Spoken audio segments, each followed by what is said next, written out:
A little bit late. Hello, everyone. Welcome. Happy Saturday. It's Freezing On. I'm back streaming once a week currently on Saturdays. I'm here.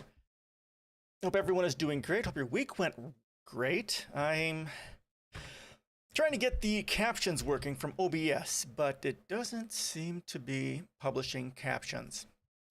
How is everyone doing today? Do I have a whole line for this? Core, closed captions. So I've never used this before.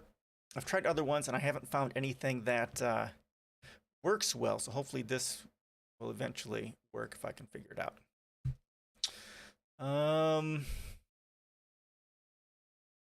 Caption source.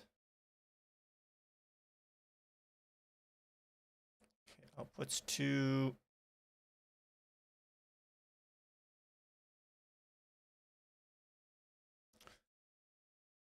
force line breaks, profanity. Okay, where does it go to though? Where does it go to?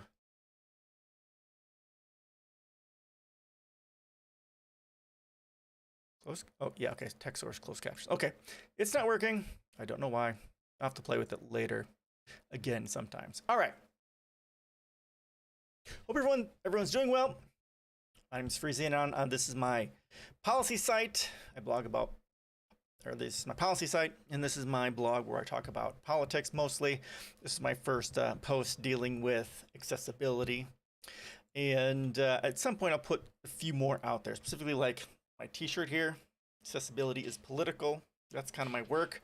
I'll have a post talking about that very thing. And that goes deeply in that we'll talk about the politics like I talk about here in my blog and here on my stream, how those two things are interrelated. Again, it's not that difficult if you follow me a lot, that it's all about capitalism pushes forward tribalism and therefore accessibility. You know, people with disabilities, catering to them isn't profitable or it's not a part of your tribe, so why care? They're a special interest sort of a thing. So I'll kind of go into that eventually when I get the time to work on that. So yeah, today we've got some two pictures here. Let's go and start with this. It's a picture of Saturn? No, what is this? Jupiter, dear God.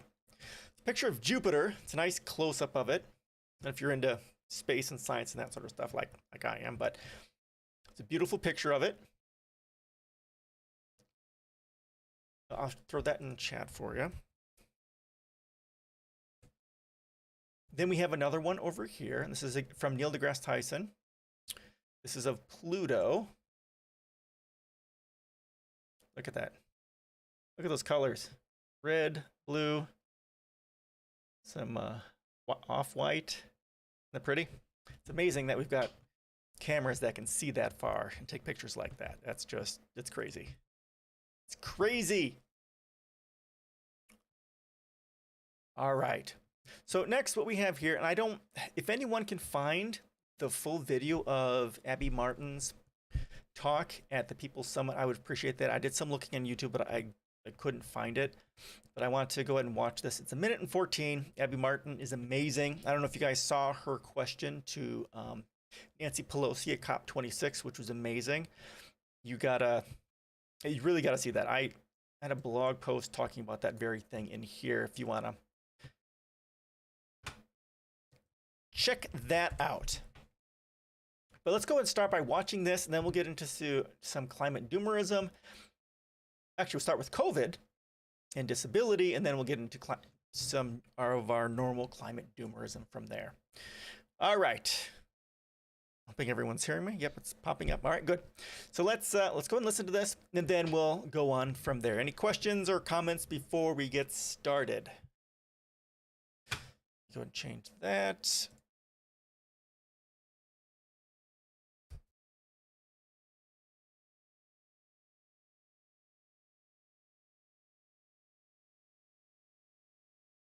The People's Summit for Democracy. Whoa. What the? Okay, what is this? that the captions? Oh, that's the captions. There we go. I couldn't adjust it until we actually started seeing it. So here we go. So, okay, give me just a second, and I'll get this dealt with. Come on. Okay, is this actually working? Okay, here we go. Oh, come on. Shrink, damn you. Son of a bitch. Come on. Okay, this should shrink. Come on. But it's not shrinking down. I can keep this over like this. Make sure. Can you miss it? All right. All right. One moment. Okay, where are properties? Properties. There we go. Select font. Yeah, that's too big. Let's try 14.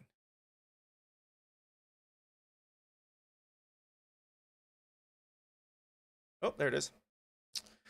Yeah, squish that down. And let's make this bigger so we can actually see it. Let's go to 24.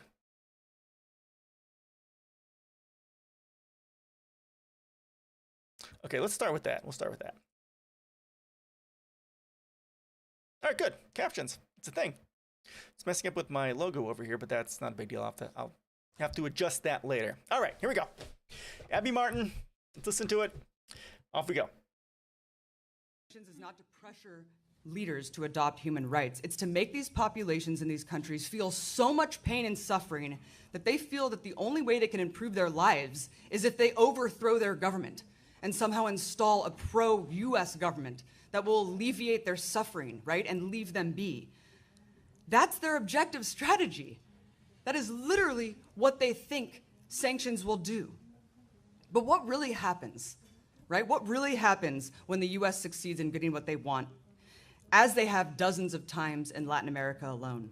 They send in henchmen at the IMF and the World Bank to force reliance on the US dollar, to make these countries take out massive loans with strict conditions to prevent them from developing on their own. For example, we know one of the reasons for the US-backed coup in Haiti is because they were thinking of raising the minimum wage. And of course, multinational corporations could not have that, right?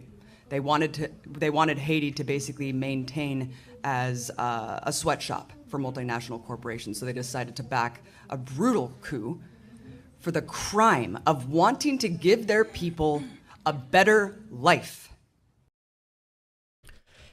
All right, so there's that clip from it. Again, if someone has the full clip of this, I would love to see it because Abby Martin is amazing.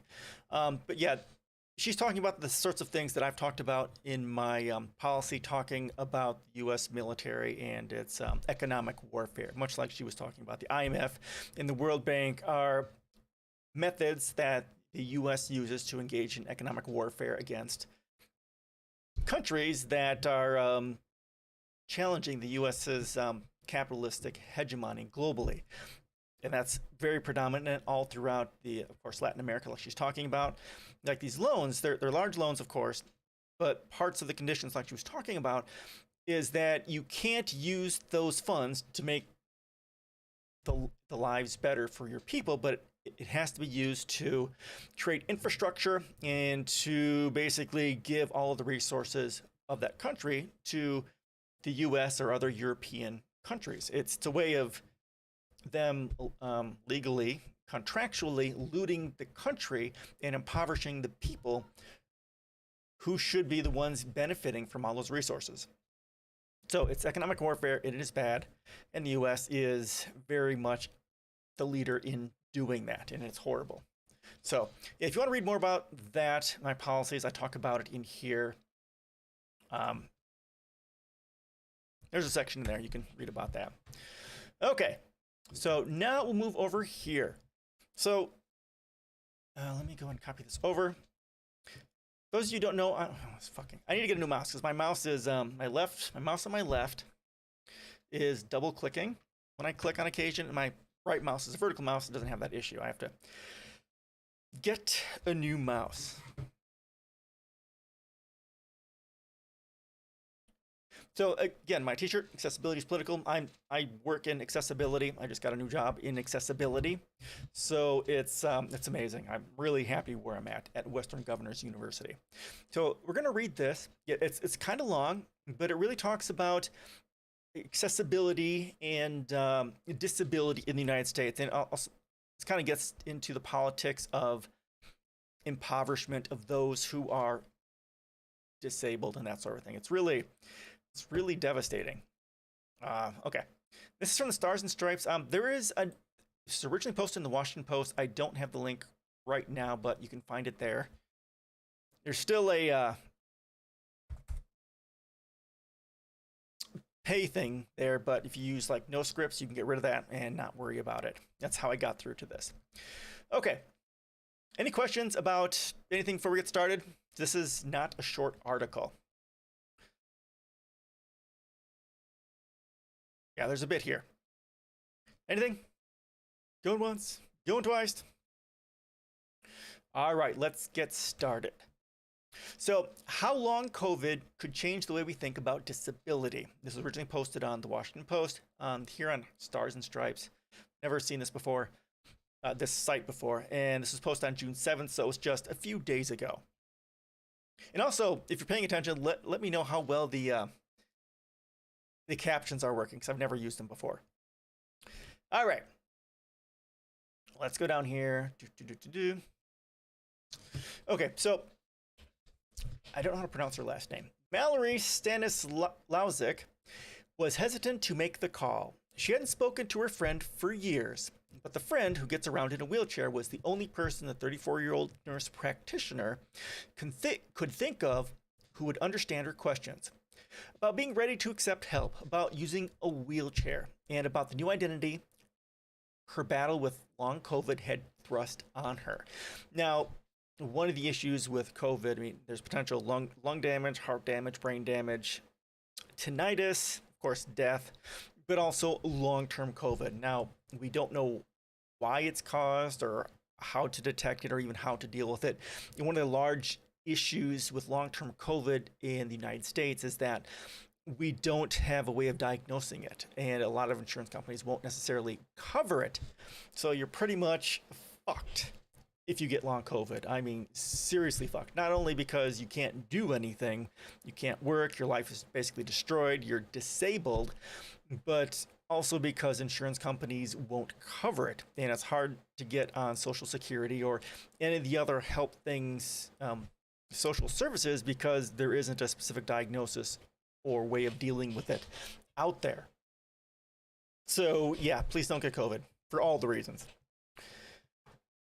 I think she is the first person I said to, "I'm disabled now," Stanislausik recalled telling the friend, "and I'm working on accepting that." The coronavirus pandemic has created a mass disabling event that experts liken to HIV, polio, or World War II, with millions suffering the long-term effects of infection with the coronavirus. Many have found their lives dramatically changed and are grappling with what it means to be disabled. "It's an entirely new identity," Stanislausik said. "The dramatic influx of newly disabled Americans changes the calculus for disability advocates, who in recent years been uniting around a shared identity, pushing back against the historic marginalization by affirming their self-worth and embracing their disability." "We're taking a big tent approach in the disability community," said Rebecca Vallis, a senior fellow at the Century Foundation. "The shift also underscores the challenges of creating a common cause among people who have sometimes battled over limited resources. Those tensions resurfaced as some who share similar symptoms with COVID long haulers, including persistent fatigue, saw research dollars pour into long COVID. There were resentments," said Diana Zicklin-Barrett, who founded the long hauler advocacy group Survivor Corps. "We've been out here screaming from the rooftops for decades, and you guys show up," said Barrett, who emphasized the importance of working together. "By joining forces, long haulers are forcing an existing conversation into the open.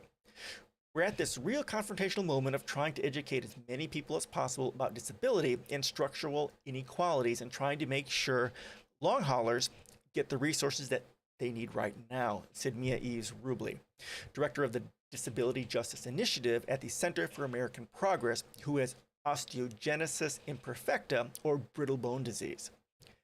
Eves Rubley said the movement already encompasses a huge variety of experiences and that somebody with dwarfism or spina bifida has an entirely different worldview from somebody with Lyme disease or long COVID, which they did not experience from birth and which may not last a lifetime. Again, we don't know how long this is going to last. People of color and those from marginalized communities bring their own unique perspectives shaped by factors such as lack of access to quality health care. And when you start thinking about this, you've got people of color are disproportionately cast into poverty, and then you combine that with them getting COVID, they have an even larger struggle against getting any sort of care because most of them will not. A lot of them who are thrust into poverty won't have access to health care, as most won't who are thrust into poverty. But people of color are disproportionately cast into poverty, and then you've got disability on top of it, and it just makes it's just devastating. Devastating. Because of stigma and stereotype, things often go undiagnosed and untreated in the Black community, said Andrea Levant, a wheelchair user who was Black and was a producer of Crip Camp, responsible for the social change message of the 2020 Netflix documentary that helped draw popular attention to disability rights. As many as 61 million, or 1 in 4, adults live with some form of disability, according to the Centers for Disease Control and Prevention. Yeah, with my, I just got my Certified Professional in Accessibility Core Competencies certificate in March, the CPAC. And that's kind of one of the things that we talk about in the accessibility community, that 15 to 20% of the population at any given time have some sort of disability or impairment. Now, a lot of these, of course, are permanent, but some of them are temporary, like pregnancy or a broken arm or something like that. But 15 to 20% of the population at any given time, which is a huge amount of people. Those numbers are being bolstered by between 7 and 23 million long haulers, including 1 million who can no longer work, according to recent government estimates.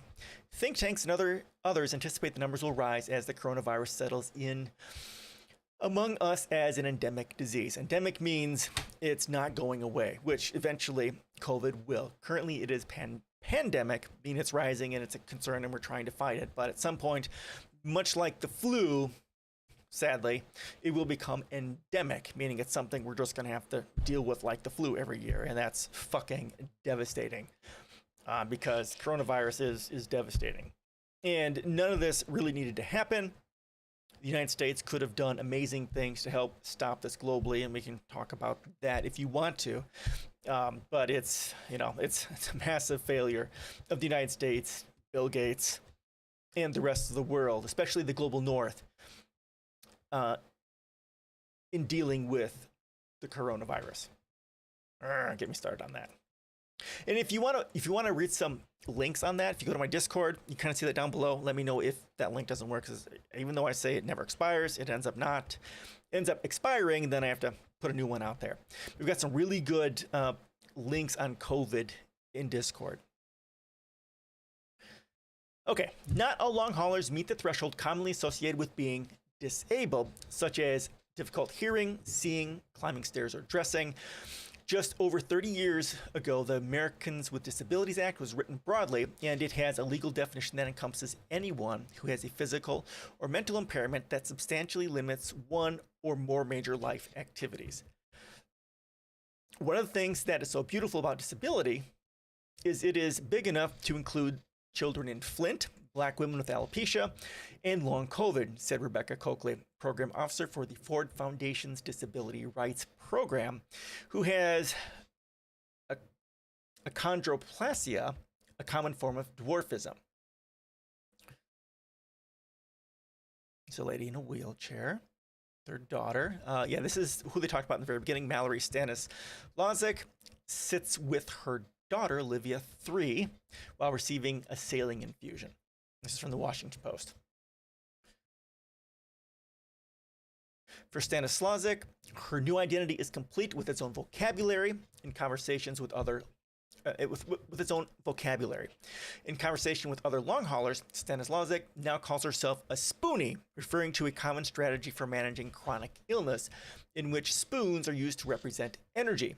People may say, for instance, that they have a limited number of spoons to use per day, or that it may take them more spoons for certain tasks than it would for other people.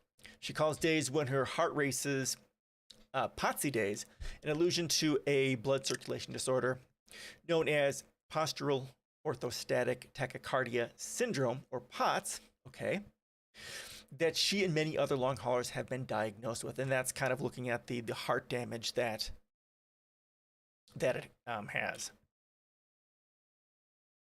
Dawn Gibson, who founded a weekly Spoonie chat for people with invisible disabilities, is familiar with the shift in thinking. Yeah, so invisible disabilities is, of course, referring to any cognitive disability and any kind of disability, like they're talking with long COVID, that has, MS, multiple sclerosis, spina bifida, things like that, that really increase the amount of energy to do things, or they tire very easily. People don't know that they are disabled. If I hadn't lived this myself, I wouldn't believe it, that it's possible to be disabled and not know it, said Gibson, who developed arthritis in 2001 when she was 24 and was later diagnosed with inflammatory disease ankylosing spondylitis. She recalled both not wanting to stigmatize or segregate herself and worrying about diminishing the experiences of others whose disabilities were more severe than hers. Yeah, and I bet a lot of people really think this. I think this is a really powerful thing. There are people who deal with ADHD or various, the autism spectrum, some certain cognitive disabilities that, they don't think of themselves as being disabled, but it's just the way they are. It's just the way it is. That's the way they live their life. And, there are others who have it worse. So why should I do anything? It's important to deal with the reality, and just, if you are having these issues, call it what it is if you can, and start to deal with it. You can make your life a lot easier by, facing up to it if you can, and then getting the help that you need to try and deal with it. I know our country isn't very good on that because, we're the United States, but you can make your life easier, get the diagnosis, and start trying to help make your life better. People with long COVID, she believes, are facing similar qualms. We need to issue an official welcome to long COVID people, Gibson said. We need to roll out the red carpet. That approach is promoted by Coakley, who said there had been a generational change since the 1980s when many people with HIV felt shunned. Which makes sense because of Reagan. The Reagan administration did just that and let thousands die before doing anything about it. We feel like our responsibility is to fight alongside the long COVID community. This is their time to focus on what they need, said Coakley, who said disabled people already understand the bureaucratic challenges long haulers will face if they need to apply for benefits and can provide peer support, as well as what she calls tips of the trade. They include, if a doctor doesn't believe you or denies you a test, tell them to document the denial on your file. Many will quickly change their view, Coakley said. Why are so many academics and academic adjuncts so dumb and left-wing? Does it all have to do with public funding? Okay, well, academics, the more educated you get, the more empathy and compassion you have, and by virtue of that, you tend to shift left. And by virtue of shifting left, it becomes more about the government having the power to make change and to make people's lives better. Then why shouldn't they do it? Well, that's fine, but that is the connection. I have a whole bunch of stuff that I haven't. Well, because the more you understand the world, the smaller the world gets, especially the more you learn about other countries and other cultures, religions, and stuff like that. I have a whole thing on this, the 4 levels of connectivity. if anything, the more education you have, the less social you are likely to be. There's something to that, yep. And the more likely you are to demonstrate autistic traits. Right. There is, I don't know about autism itself, but there is a direct correlation between level of intelligence or understanding of the world and actual, people like, I've gone to college, I blog and all that sort of stuff, but I'm a hard introvert, right? But still, the more I've gotten to politics, again, educating myself, it isn't just about, going to college. It's also about understanding the world in general. The more I've understood the world in general through education and educating myself on YouTube and learning politics, the more pissed off I've gotten and the more stronger my empathy began. As a matter of fact, I didn't give a flying fuck about politics or religion until I started caring about other people. It's that trigger that true leftists have. It's based off compassion for others, and typically, and the harm done to them that shouldn't be. And that was my trigger into politics. Academics generally being very good little Boy Scouts who trust the system, who trusts that they are told. No, actually, actual leftists know the system is corrupt. Like, I know all that, and that's what I talk about here. It's all fucked up. The system doesn't care about you. We're all going to die. I don't want to go that far.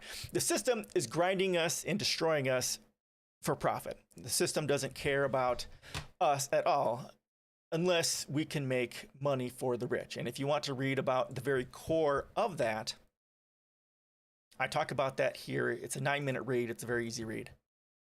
In here, the tension within methods of exchange. It doesn't have to be Boy Scouts. It's not about Boy Scouts. It's about compassion. It's all about compassion. People are suffering and they do not need to. That is the core of what true leftists are. If you're not anti-imperialist, if you're not anti-capitalist, right, and that sort of thing, you're not, kind of really left. Maybe liberal. I would argue that education does not make you more empathetic. One, that leftism is not based on empathy. It is, but based on greed and laziness. The person they want to give the welfare to isn't the poor, it's themselves. That's not leftism. That's neoliberalism. Most left-wingers tend to be not rich. 2, and the academia is not connected to education. 3, it is. Famous those who cannot do teach. Yeah, no, that's disparaging towards educators, which are the cornerstone of freedom in any civilization. No, that's not leftism. No, neoliberalism is not leftism. Neoliberalism, as in the Democratic Party, which is neoliberal, is center-right. The actual left, Democrats aren't left. Democrats are center-right. Right. The United States doesn't have a left-wing party at all. All we have is 2 right-wing parties. Actual left is the Green Party. Educators mindlessly regurgitate information. They already. Oh, don't get me wrong. There's issues with our education system. There is. And that's one of the most important things that I talk about here. If you want to see why and what we can do about it, it's right here. There's a huge amount of problems with our education system, and that is because, well, capitalism. Because they don't want a high-quality education. The least point-having professions. Well, right, but that's because they don't want our kids educated. I'm not. I'm in the United States. I live under unbridled, horrific capitalism. They, capitalists, people in the rich corporations own our politicians who own the government. United States, dude. I'm in the United States. It is not even close, dude. You have no clue what that means, if that's what you're saying. Corporations and the government and the rich own our politicians and thereby own the government. Oh my God, dude. In the United States, they control everything. They control everything. They control everything. You and I, well, the people, it's not a conspiracy. It's not. Well, there's plenty. Okay. Well, here, let me just give you, this. This is in my electoral form. This link doesn't speak to that broadly. This speaks to it much more Shameful. Where is it? Where is it? Blah, blah, blah, blah.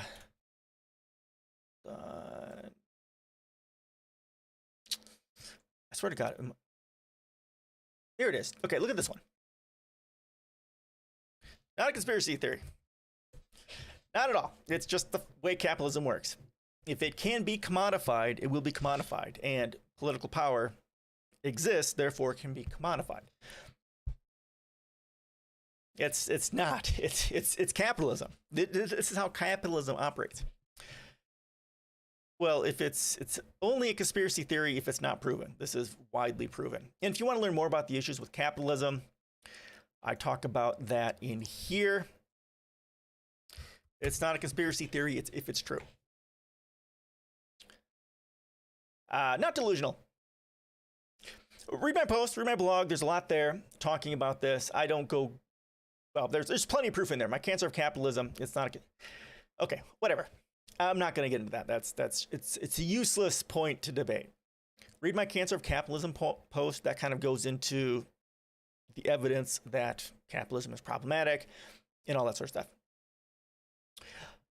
It's not useful. It's not useful. Not useful in this conversation. Any conversation. It's true. That is all that matters. What you want to label it is irrelevant because it is true. It's fact. Plenty of evidence for. Read my cancer of capitalism post, and there's plenty there that you can look on. It talks about the problem, and it also talks about the proposed solution as well. Say nothing they believe is because they think it is true. Well, sure, that could be, but the evidence is there. I mean, there's so much evidence out there, dude. All you have to do is look. Read my posts. If you go here in my policies, there's a few books. There's 5 books you can read, which go into plenty of evidence. No, don't do that. Get over here. No, come back here. Plenty here to read. Oh, I've already given it to you. That's hilarious. No, I'm not going to, it's all in there. Do the reading, and then you can, come back. Do the reading. Which is controlled by the government, which is controlled by the government, which is controlled by the corporations. Pretty much any military action in the past 50 plus years has had nothing to do with freedom for the United States. It's always been in service of corporations.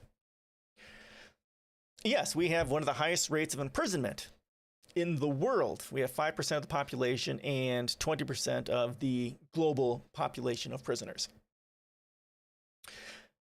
Yeah, that's part of the fascism that's apparent, that is inherent to the corporate and rich control of the government.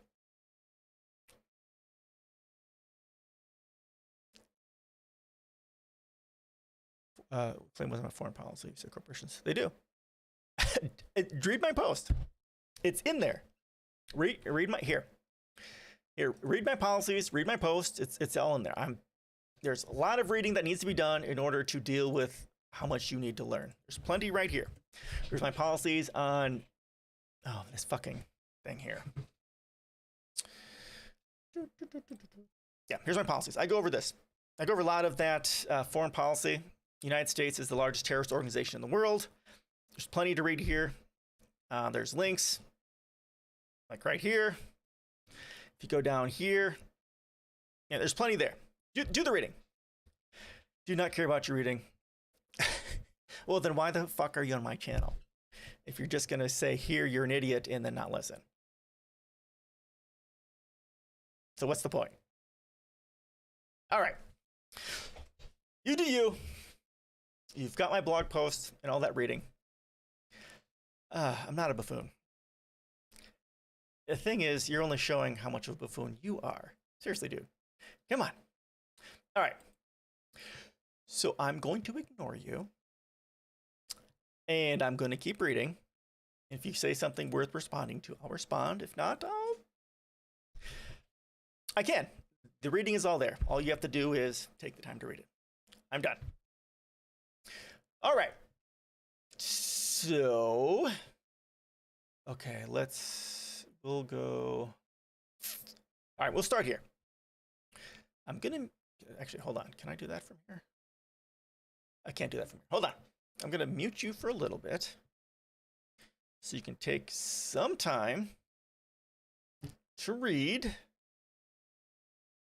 And then maybe you'll have more. Cancer of Capitalism, start with that post. That will get you started. That's probably a half an hour read. There's quite a bit there. Discord, you can come to my Discord server. It's down below. Yeah, go and actually, yeah, that would be a good thing. If you want, go to my Discord, join that. And often I will post responses to people who post questions. Like some of my blog posts are answering questions from people who ask, questions about this sort of stuff. If you look here, I have plenty of responses. It's just getting through the level of ignorance that you have. It's going to take a lot. Here's one that I did. This was 50 pages of solid text that I did for someone from Facebook. And there's a few here from Discord that are Q&A sessions too. Yeah, go to my Discord, post a bunch of questions, and I'll see if I can get to it. Because how much I have to do in order to educate you is going to be, there's a lot there. Generally, I'll post you links, which you're going to ignore anyhow. So there isn't much of a reason to respond, but I'm not. If you're not going to read, there's no point in even doing anything. But if you want to learn, my posts are there. That'll answer some of your questions. Let's go back over here. Come on. If not, that's fine. You do you. All right, I'm going to time you out for a little bit. 10 minutes. If you're here, want to ask questions, great. That's plenty of time to... I can literally have monkey bang on keyboards and type 500 pages and tell you to read. They're not. Good day, sir. Good day. All right. It's only the second time I've done that. Okay, so let's go back over here. Disability. All right. We like our responsibility is to fight alongside the long COVID community. This is their time to focus on what they need, said Coakley, who said disabled people already understand the bureaucratic challenges long haulers will face if they need to apply for benefits and can provide peer support as well as what she calls tips of the trade. They include, if a doctor doesn't believe you or denies you a test, tell them to document the denial in your file. Many will quickly change their view, Coakley said. Now, we read this already, but it's a good way to get a little bit of review before moving on. Plus, there is strength in numbers. Matthew Cortland, a senior resident fellow at Data for Progress, a think tank dedicated to advancing liberal causes, is working on furthering the conception of disabled Americans as a recognized constituency, one that should be treated by politicians and policymakers with the respect of any other voting bloc, he said. Yeah, and again, like we talked about earlier, and as they mentioned as well in this article, roughly 15 to 20% of the population at any given time is disabled, and many of them are cast into poverty because of the lack of resources given to people with disabilities. Recent polling conducted by Data for Progress in partnership with the Century Foundation's Disability Economic Justice Collaborative found that just 3 in 10 disabled voters believe that leaders in Washington care about people with disabilities, while large majorities of voters of all political stripes support policies that would improve economic conditions of people with disabilities, including investment in home and community-based services, which allow many disabled people to live independently. Right, and when we look at defund the police, that's pretty much the whole thing, right? We need to reduce the funding for police, increase the funding for, healthcare, housing. Housing first needs to be the way we deal with pretty much everything. Housing is a human right. Food, like Social Security money, is so low that it's poverty level. People who are disabled, Social Security is poverty level, and it doesn't allow them to do anything because we don't have universal health care, we don't have universal education, universal housing, universal anything. We don't have UBI, we have nothing. So people who are disabled are fucked, as is anyone who is impoverished. A collaborative of think tanks and disability groups launched earlier this year aims to rectify some stark statistics. Their analysis of the Census 2020 Supplemental Poverty Measure suggests that people with disabilities experience poverty at double the rate of non-disabled people. You're right, people with disabilities are impoverished at a much higher rate. They earn on average 74 cents on the dollar compared with non-disabled workers, and they experience food insecurity at 3 times the rate of non-disabled people. Right, it's devastating. The pandemic has provided some evidence. Oh, my thing is going all the way down. I gotta fix that. Hold on. There we go. My apologies. There we go. Pull this down a little bit more.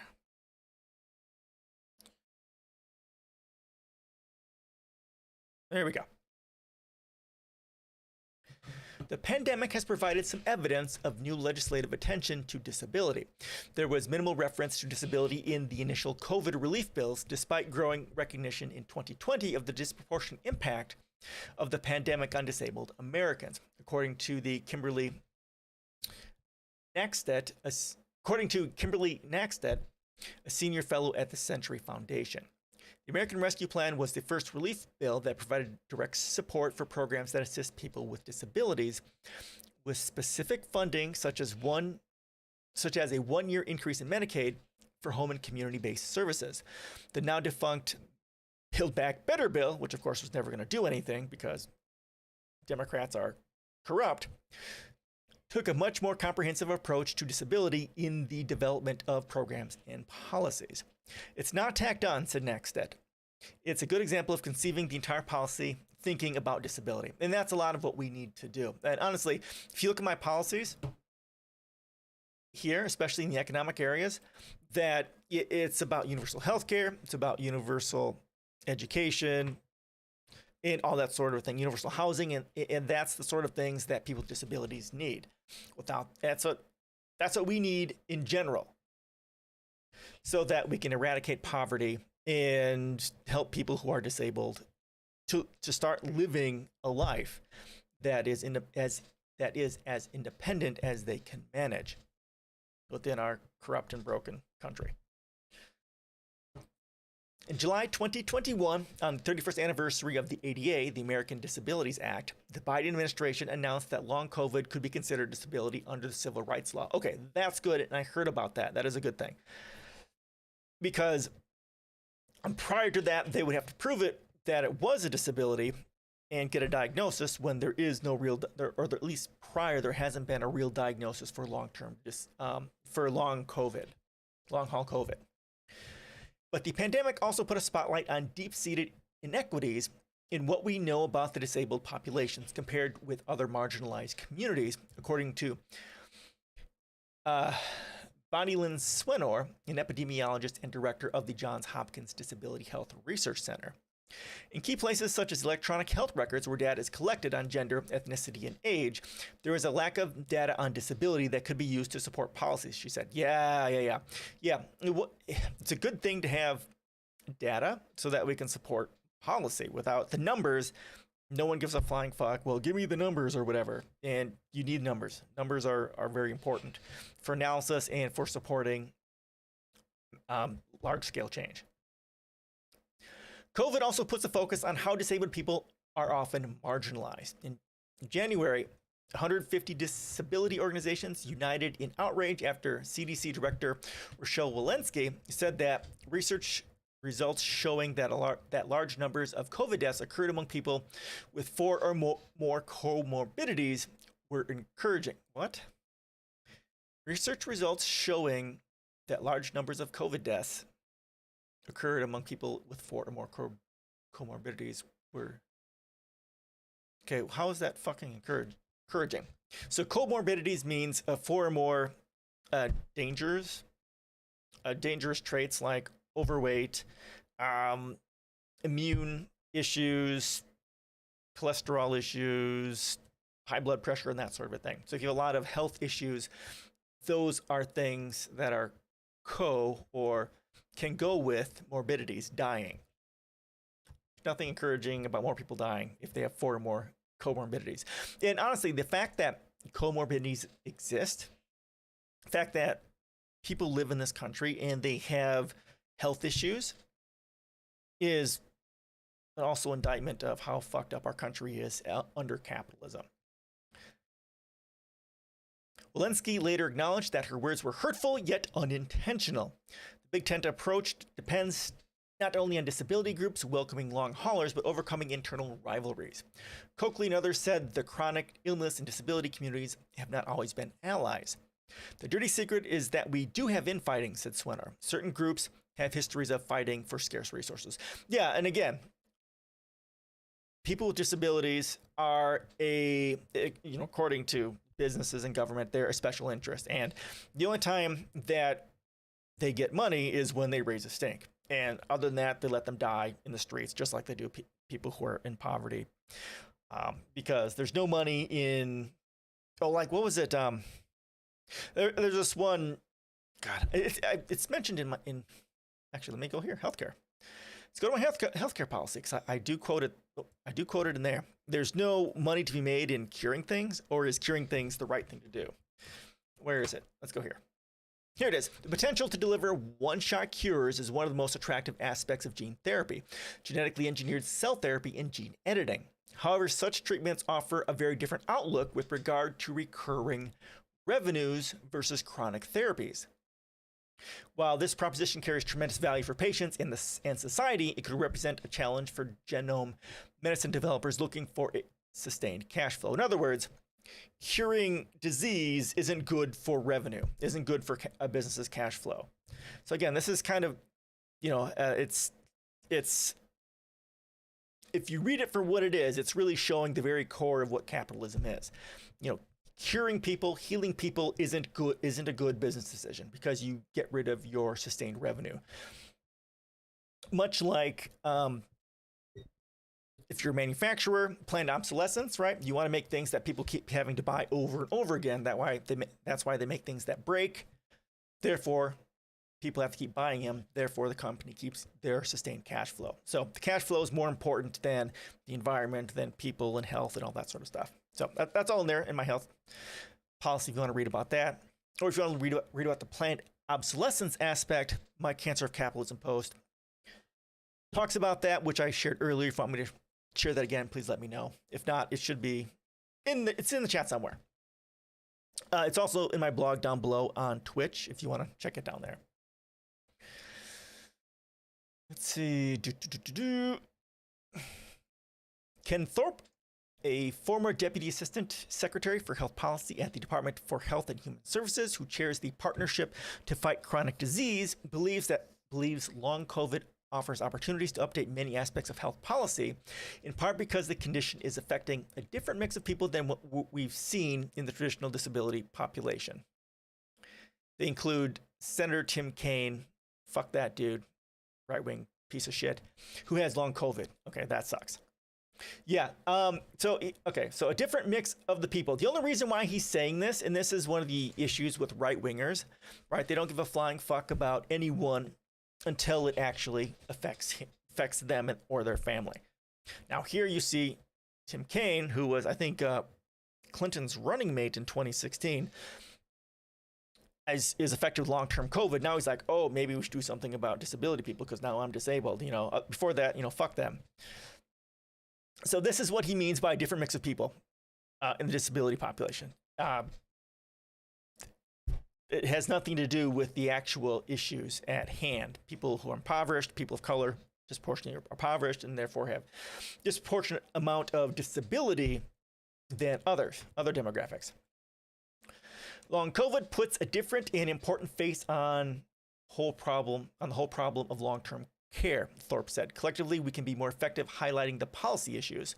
Still, people whose lives have recently been changed by chronic disease sometimes resist the idea that they belong in the disabled community.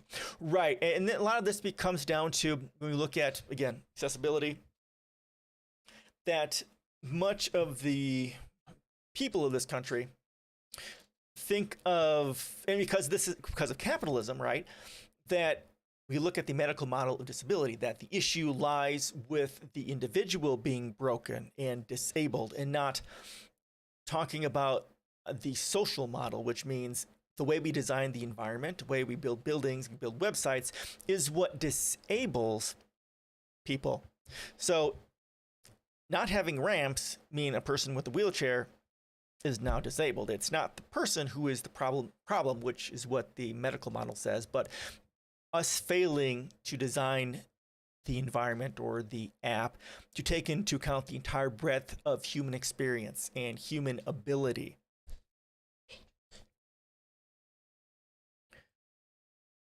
Alba Azola, oh my god, dude, seriously. Fucking spell check. Alba Azola, a psychiatrist at Johns Hopkins, said that helping long COVID patients make the transition is one of the most challenging parts of her job as co-director of the Physical Medicine and Rehabilitation Post-Acute COVID Team Clinic. My God. Azola sees patients on the hospital system's Bayview campus at a clinic repurposed for the new population of long haulers, often drawing on findings from other chronic conditions to inform their care. They can involve helping patients to readjust expectations and conserve energy, sometimes, as in Stanislavic's case, by deciding to use a wheelchair. Yet mobility issues, what's the word? Tiredness. Oh my God, I can't think of it. Yeah, just being tired easily. Exhaustion? So that's not the word. Oh well, something like that.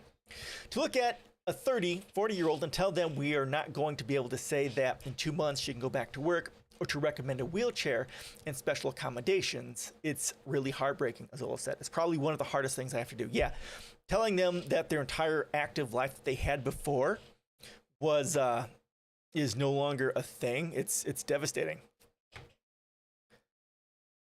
It's devastating. Super devastating. I mean, their life as they know it is now gone, and it may never ever be the same. You know, it's that yeah. Then they have to deal with the grieving process of the loss of the life as they had before. Some long haulers are beginning to see the shared benefits of uniting with the disability community. Lisa McCorkle, a co-founder of the Patient-Led Research Collaborative, who got COVID early in the pandemic, joined the Century Foundation's launch of its new disability initiative. McCorkle began to identify as disabled in December 2020 after she pushed herself too hard and spent a week nearly unable to leave her bed. She recalls the moment as both emotional and empowering. Right, So yeah, at that point, I'm sure she was probably going through the grieving process of her life as she knew it before is now dead, but also coming to the eventual realization that, okay, you know, I am disabled, so now I got to deal with that. So then it becomes about, okay, figuring out what that means and then engaging in, okay, I'm disabled. Where do I go? What do I do? How do I deal with this? How do I acknowledge, accept, and empower myself as a now disabled individual? I allowed myself to accept my body for what it was, what it could do, and be more grateful and more honest about my limitations. There we go. McCorkle recalled, the people who really understand how I now view the world are other disabled people. It has also given her a better understanding of the barriers disabled people are working to break down. It's also connected, McCorkle said. The benefit of millions of people getting sick all at once is we have remarkable access to people and power that others have struggled to get for a long time. I want to make sure I am representing those people. Yeah, much like they talked about early in this large post. I'll go and share this again so people can see what we're reading. Oh, this fucking Facebook stuff. It's talking about long haul COVID and how it has changed the conversation on disability. So yeah, much like people coming back from World War II and the AIDS epidemic, long-haul COVID is changing the way we talk about disability because there's such a mass of people that are becoming disabled because of COVID and the long-haul COVID issues. So this is the first one we've gone over today. Any questions or comments on long-haul COVID or disability or something like that? I'm wearing this shirt.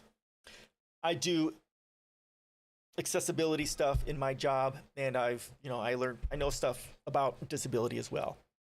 Not an expert, but I know a lot about it because it's kind of my job. Questions, comments, and suggestions before we move on?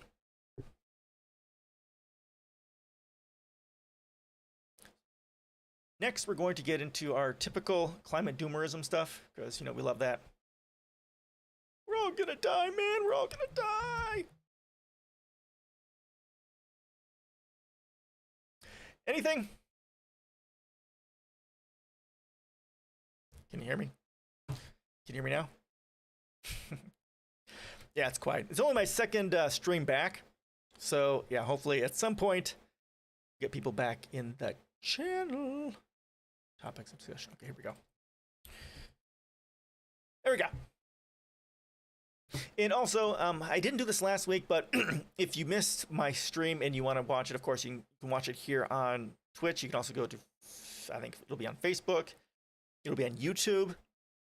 And I also put the links that we go over into a Discord and onto the Reddit channel as well. So you can find those there. I did do it last week again because I'm just getting back into it. But I will do it today to make sure that people have access to the links and stuff that we went over. Okay? And again, try the Discord. If that doesn't work, if that link doesn't work, let me know. Then I'll update the Discord link on Twitch so that you can get in. All right. The Guardian. Any questions? Any last questions? Anything? Bueller? All right, let's move on to some happy stuff. I've got 3 articles here on pollution and, oh my God, 4 articles here on climate doomerism. So if you're not into that, you can feel free to go and find another stream, but that's what we're going to be covering now. Depending, we have a bunch of other stuff over here to cover as well if we get to it. Got 2 more hours. Let's see what happens. Yeah, that one post took us a whole hour. So it might just be 3 posts. Last week, we only got through 3 posts as well, which are here, which is all anti-capitalist stuff, which were amazing. Amazing posts. All right. Guardian. We cannot adapt our way out of climate crisis, warns leading scientist. Catherine Hayhoe says the world is heading for dangers people have not seen in 10,000 years of civilization. Right, and that's, oh my God.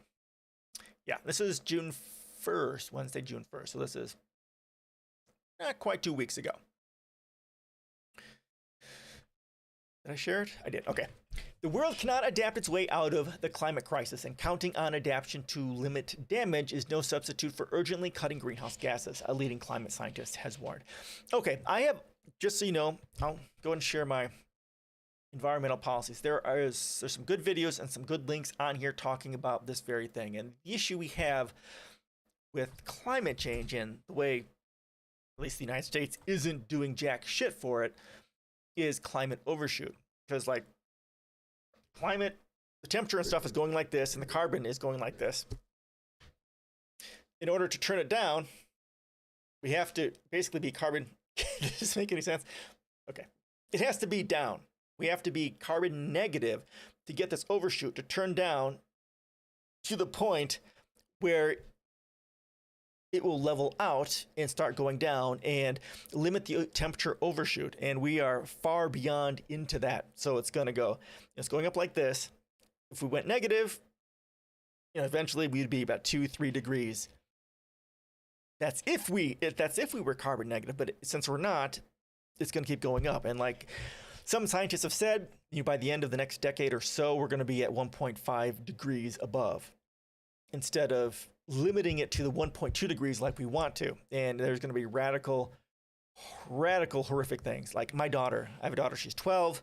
My daughter is going to know some of the greatest horrors humanity has ever seen as that climate overshoot happens. And it is not going to be pretty. I tell her these things so that she understands, but it's going to be horrible. Horrible. We're already seeing that now, right?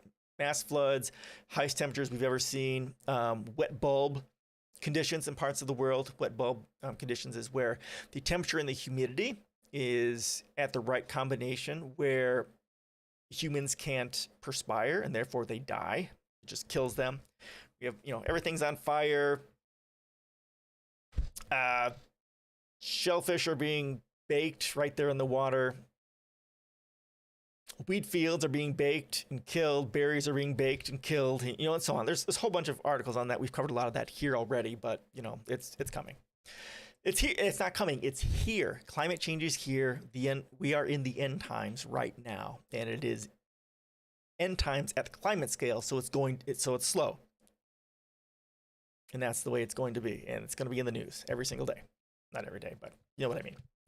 The world. Okay, so we read that. Catherine Hayhoe, chief scientist for the Nature Conservancy in the U.S. and professor at Texas Tech University, said the world was heading for dangers unseen in the 10,000 years of human civilization, and efforts to make the world more resilient were needed, but by themselves could not soften the impact enough.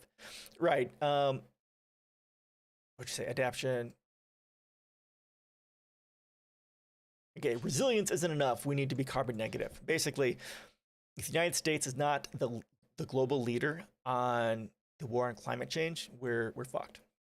Basically, in the next 200 to 300 years, there's gonna be primarily human extinction globally, and the extinction of almost all life on this planet in the next 200 to 300 years, because of that overshoot is going to destroy everything. It's bad, man. It's bad. People do not understand the magnitude of what is going on, she said. This is greater than anything we've ever seen in the past. This will be unprecedented. Every living thing will be affected. Yep. Again, if you want to read more about that, check my environmental policies. I have links on that too.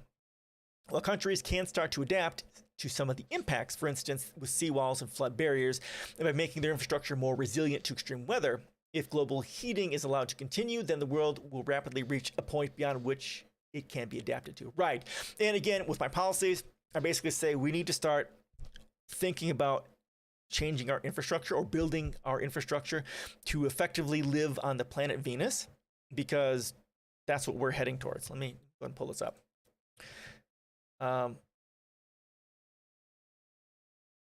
Because the temperature increase is basically going to end up with acid rain. Eventually, it's going to take a long time to get there. There's videos here. This is an amazing talk by Carl Sagan.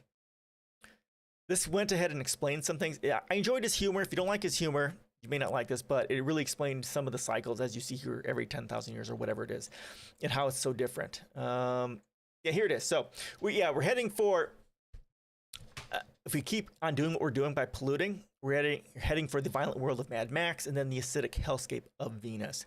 This is really what we're looking at. This is what's happening. We are right now heading towards this. And eventually, 300 years, maybe 400 or 500 years or longer, we're going to be here. Sulfuric rain and massive temperatures and so on.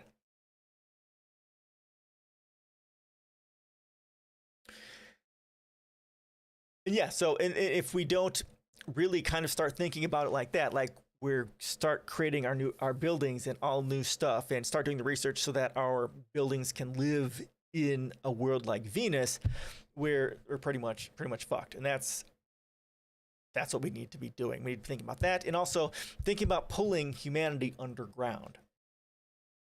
Like in my my environmental thing, I talk about star scrapers and earth scrapers, building down into the ground. It's not, something we like, but it's something that we have to do. Basically, build into the ground, hundreds of stories, and then also have that sealed from the pressure of the outside world. And we have to start expecting temperatures and pressures to rise. Eventually, it's not now, right?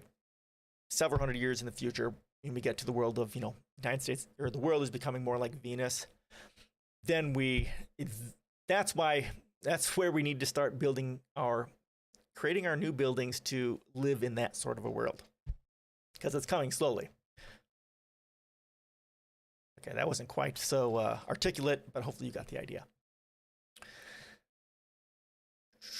If we continue with business as usual, greenhouse gas emissions, there is no adaptation that is possible. You just can't, she said in an interview with The Garden. Yeah, and that's basically what I'm talking about. Yeah, there is no way to adapt unless you basically change everything, change the way you build your infrastructure to live in the world on Venus. We could adapt that way, but that's effectively admitting global extinction is going to happen and then just trying to create the future to deal with that eventuality. We need to do it because just to prepare ourselves, and we need to do this globally, but it sucks. But we should be working towards getting carbon negative so we can limit the amount of overshoot. It's important to prepare. It's important to prepare, but it's best to prevent it from happening in the first place. These impacts will be felt across the world, she warned. Our infrastructure, worth trillions of dollars, built over decades, was built for a planet that no longer exists. Exactly. She said, changing that infrastructure would cost further trillions, so allowing greenhouse gas emissions to continue to grow would mean ever-rising impact and cost. Yeah, and this is a good way to explain it. I hadn't quite put it like this. But yeah, it will cost trillions, but much like I talk about in my environmental policies, that's what it's going to take. If Congress puts forward bills that are not, $10 trillion or more per year, they're effectively voting for human extinction. That's the sort of movement we need. Basically, Green New Deal, but even more than that. 10 trillion per year, not just in money to the United States and to our work, but also sending it to the Central and South America, where, again, like Abby Martin was talking about earlier, and as I talk about in my policy on U.S. machine for war and terrorism, the economic warfare inflicted upon the global South. We need to help them recover from that as a part of paying them reparations, but also as a part of the global South is the one who's going to suffer the most from climate. And if we don't help them, we are effectively dooming them to extinction first. We are murdering them by not helping them. The whole of modern life was at stake, she added. Human civilization is based on the assumption of a stable climate, she said, but we are moving far beyond the stable stage. Earlier this month, Stuart Kirk, the head of responsible investment at the global HSBC, made headlines by suggesting that financial institutions should discount the risks of the climate crisis as the world could adapt to its impacts. He noted that Amsterdam was built on land below sea level and suggested that areas climate scientists have predicted would be vulnerable to inundation, such as Miami, could be similarly adapted to cope with the risks. Yeah, and I talk about that in my post as well, that in countries or areas that are going to suffer some aspect of climate change, we need to be working on that adaptation now. And much like, we can start that adaptation, but eventually that adaptation is not going to be enough. But that's the starting point. That can be the starting point, adapting to what the climate change is going to be. Who cares if Miami is 6 meters underwater in 100 years? He asked an investor conference. HSBC moved quickly to disown Kirk's comments and suspend him. HSBC Asset Management's chief executive, Nicholas Moreau, said Kirk's remarks do not reflect the views of HSBC Asset Management, nor HSBC Group in any way, and reiterated the bank's commitment to reach net zero emissions by 2050. Okay. So now here, it's not about doing the right thing. Here, it's about money. It's about, well, if we have to look at risks in asset management. So if, we know in 100 years that Miami is going to be underwater, well, we probably shouldn't be investing there anyhow, right? So leaving Miami and other areas that are in danger due to climate change, leaving them to die and suffer because there isn't, a good reason to invest in there if over the next 50 years it's going to be pretty much devastated. Yeah, there we go. HSBC regards climate change as one of the most serious emergencies, laughable, facing the planet, and is committed to supporting its customers in their transition to net zero. Oh, and a sustainable future. Okay, what I was going to say here, net zero emissions by 2050, and much as I went over Biden's environmental policy, which is a fucking joke, if you are not headed for net zero, or actually, if you're not headed towards negative carbon by 2050, you are by 2030. If you're not headed in your policy to carbon negative and 100% sustainable energy by 2030, you are voting for human extinction. 2050 is fucking laughable. That's saying, overshoot. We're cool with that. and you're voting human extinction. That's just the way it is. 2050, anyone who says 2050, you fucking ignore them because they don't have a fucking clue what they're talking about. None whatsoever. HSBC regards climate. Okay, I just read that. Yeah, bullshit. If you're saying 20, again, these fuckerheads, if you're saying by 2050, you're not serious about anything. Not serious about jack shit. Hey-ho, who has been a lead author on U.S. national climate assessments, says Kirk's comments seem to reflect an attitude that was gaining ground among climate dismissers, of course, who tried to minimize the level of risk from climate change by saying the impacts would be manageable. That's funny. However, the world's leading climate scientists, the Intergovernmental Panel on Climate Change, warned earlier this year that continued global heating beyond 1.5 degrees Celsius above pre-industrial levels would wreak devastation across the globe. There's a link here you can go to. What does this go to? The Guardian cover. Okay, so this is probably coverage of this year's release of the IPCC report. I talked about it a little bit.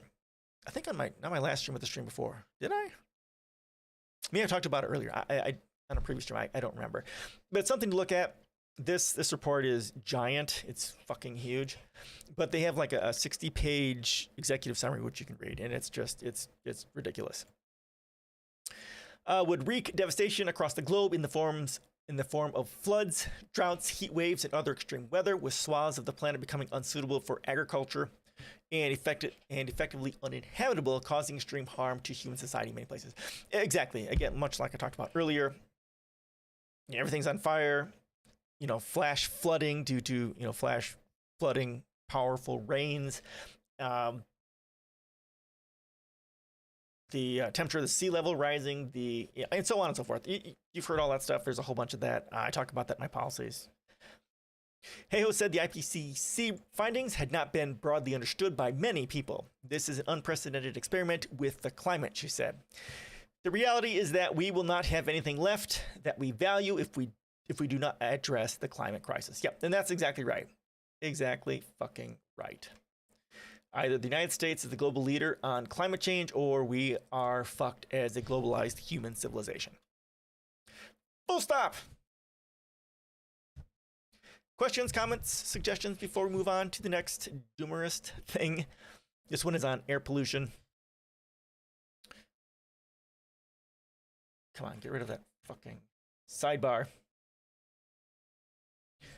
Now, I have not read something on this yet. We've talked about, there's a link in my environmental policies talking about the environment, that pollution kills like 8.7 million people a year. And we've read actually an article on pollution of this sort causing asthma issues, specifically in the UK, but we haven't read anything about it in within the context of the United States. So this will be interesting to see what they say. And when is this from? Healthline, which we've not read something from as far as I'm aware. And this is from April 21st, so this is from, about a few months ago. Questions, comments, suggestions before we move on? Going once, going twice.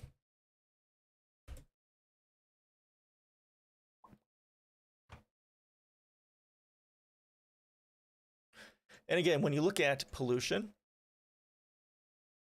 it's, of course, disproportionately affecting people who are impoverished, and more specifically, people who are people of color, especially here in the United States, because they are disproportionately cast into poverty, right?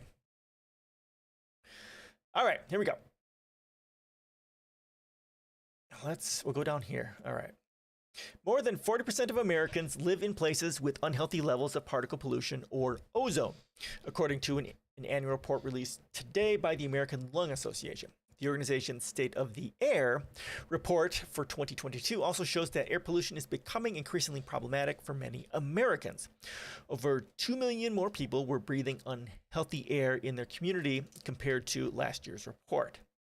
Now, I bet this has to do with the increase in carbon dioxide acting as a barrier and keeping more of the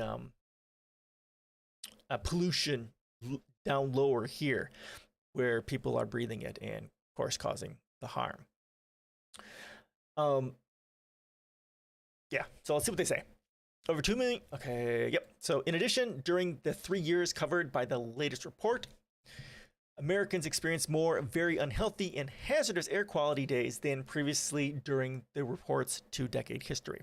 The fact that we have seen an increase in the number of Americans that are impacted by particulate pollution compared to last year really demonstrates that air quality remains an important concern for the public, said Meredith McCormick, an ALA national spokesperson and a pulmonary and critical care physician at Johns Hopkins University in Baltimore. Climate change is canceling out the gains in other areas.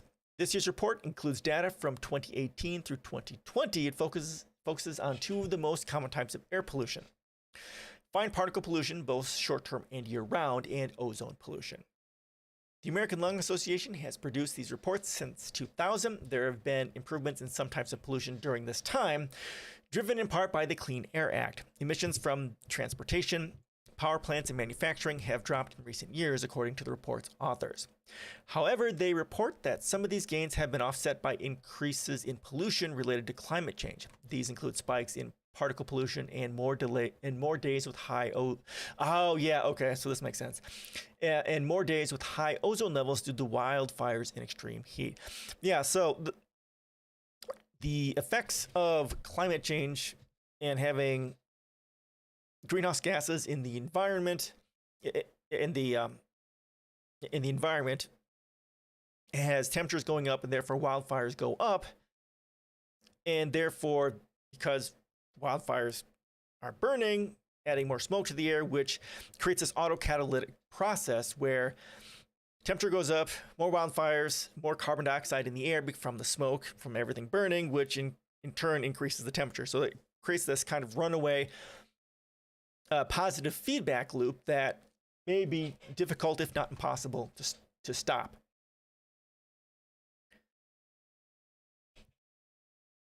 And that's a part of that's really what we're talking about when we're talking about the temperature overshoot, the climate change overshoot, because the positive feedback loops start kicking in and it gets worse and there's no way to stop it. So which is why we have to be effectively carbon negative to start chipping away at that positive feedback loop, because once too many of those positive feedback loops kick in, there's nothing you can do. You're fucked. Human extinction, the extinction of everything on the planet is what's going to happen. So it's not just, we have to be very carbon negative in order to have a chance at humanity and life on this planet surviving, because those positive feedback loops. This is really the only one I'm familiar with. I don't know what other positive feedback loops there are as far as the climate is concerned, but if anyone has a link on that, I would love to read more about that. Research shows that climate change has already led to longer wildfire season, a greater number of wildfires per season, and a greater area burned. Of course. Yeah, because the Arctic was on fire, Siberia was on fire, California is on fire, Australia is on fire over the last few years, right? And yeah, the seasons are getting longer, more fires, and everything. In addition, the impact of wildfires on air quality is not just local, right? Because some of these, the air, the way the weather takes that smoke and it moves it all across the globe, not just localized to where it is, because weather environment doesn't give a flying fuck about your invisible borders that don't exist. Nation states don't exist to the climate. And on my environmental policy page, the talk by Carl Sagan, that's what he talks about too. He also mentions that weather and pollution doesn't care about nation states. A recent study by researchers at the National Center for Atmospheric Research, NCAR, in Boulder, Colorado, found that wildfires in the Pacific Northwest also impact air quality in central and northeastern areas of the country. Some of the air pollution levels that are documented in this report are driven by the wildfire smoke episodes that we have experienced across the West, said Susan Annenberg, PhD, director of the GW Climate and Health Institute in Washington, D.C., who was not involved with the NCAR research. However, these wildfire smoke events don't just influence the West, she added. They also have effects on fine particle levels across the entire country. She said climate change would continue to degrade air quality throughout the country, driven by increasing wildfires, aridity in the Southwest, and the formation of ozone, unless controls are put into place on the emissions of air pollutants and greenhouse gases. While some communities scored well on air quality, many are burdened by higher levels of particle pollution or ozone.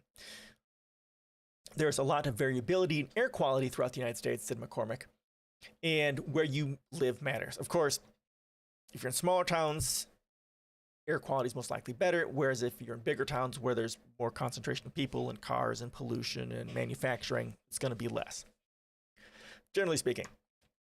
Of the 96 countries in 15 states with failing grades for short-term particles, 86 of them were in 11 states west of the Rocky Mountains, the report found. Oh, that's interesting. Yeah, because population densities are higher towards the coast over there than on the East Coast than they are on the West Coast, I think.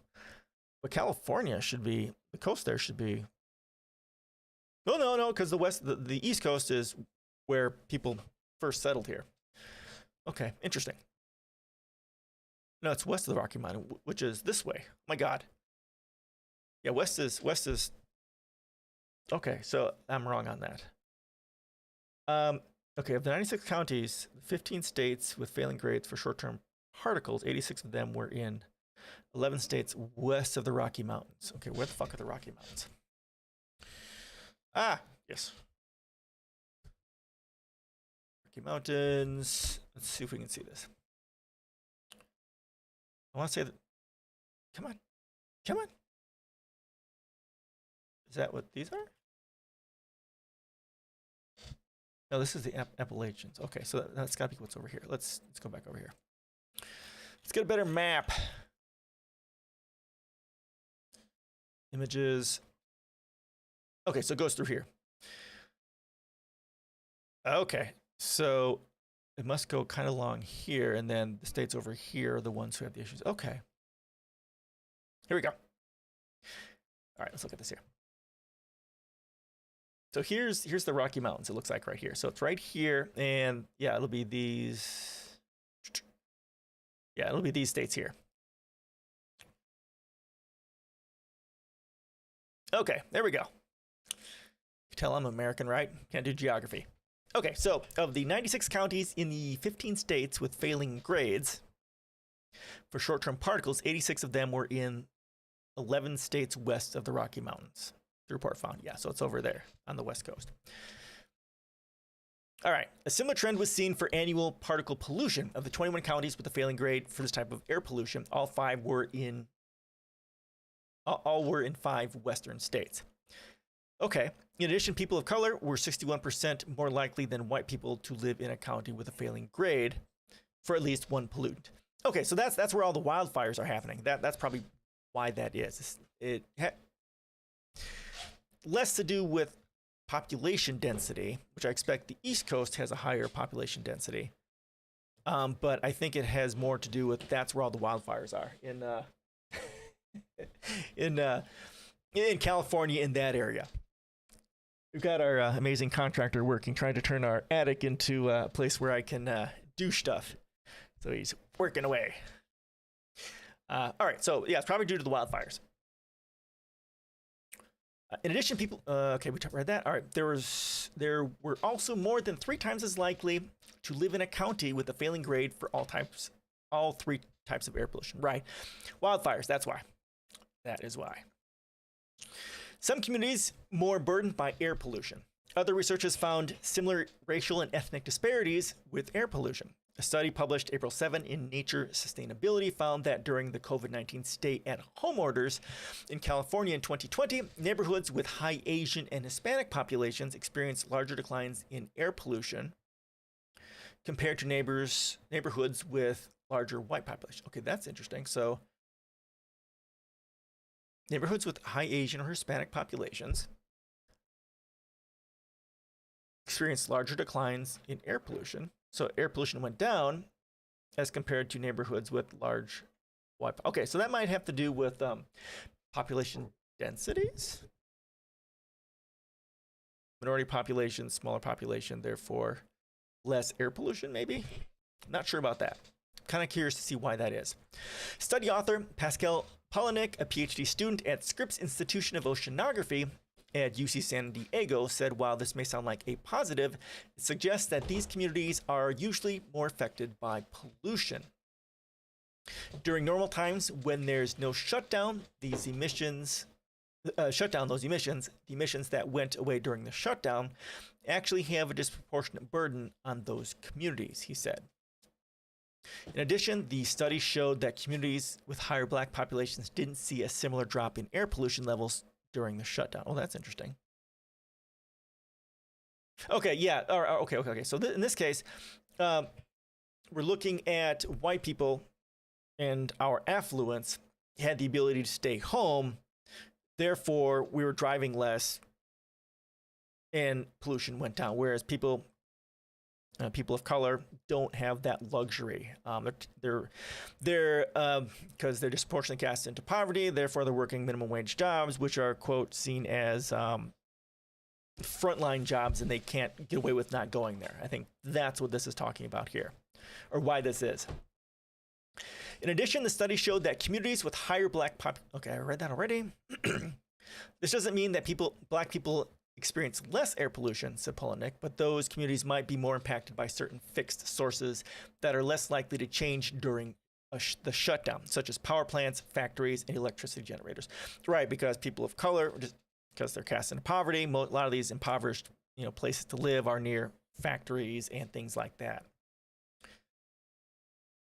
Annenberg said the ALA report and other research really shine a light on the fact that while air quality has been improving across the United States for a long time, we still see the disproportionate burdens of being experienced by some population subgroups. McCormick said people exposed to higher levels of pollution near their homes might also be exposed to higher levels at work, school, and traveling. Right. Again, poverty, if you're impoverished, then you're going to be places where there's much more pollution just by virtue of NIMBY, right? Not in my backyard. White people have affluence. They can push those away, push manufacturing, stuff like that, away from them and into disproportionately minority communities. And there's a lot of that going on. We covered an article a while ago talking about that exact thing.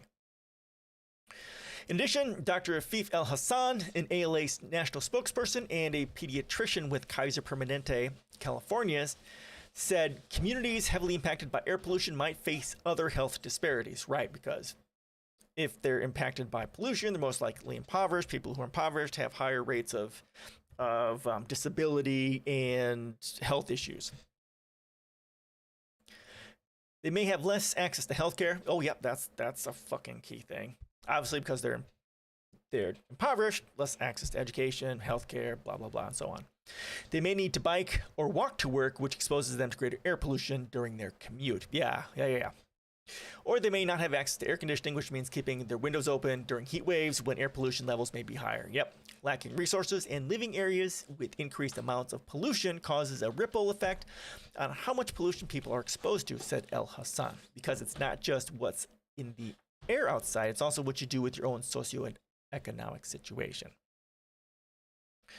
Air pollution affects more than the lungs.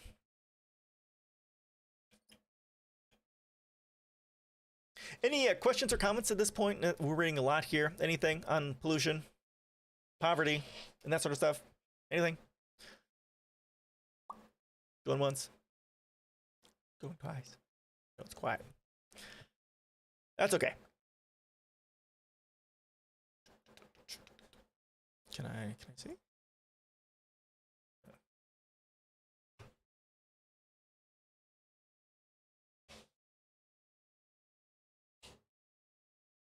Okay.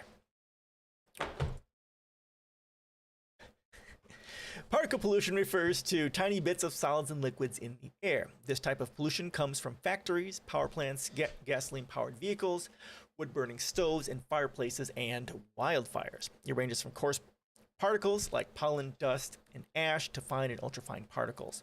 While the nose and lungs can trap larger particles in the air we breathe, smaller particles can reach the deepest parts of our lungs. So when you're looking at if you're going to wear masks, like in China and other places where there can be large amounts of pollution, India, right? They wear masks pretty much everywhere in those areas. But if you're wearing just like an everyday mask, that won't get the fine particulate as you're talking about above. If you want to trap the fine particulate, you need some. Oh my God, hold on. Son of a bitch, I just did it. All right, there we go. If you want to trap the fine particulate, you need something more like an N95 mask or a rebreather or something much more sophisticated in order to trap these sorts of things. It's really, really bad if you're in areas like that. Like, it's so bad that I think there's a guy in Canada who was selling bottled air for those sorts of areas. I mean, capitalism. It's ridiculous. Particle pollution can trigger illness, hospitalization, and premature deaths. An estimated 48,000 Americans die each year from fine particle pollution, according to the ALA report.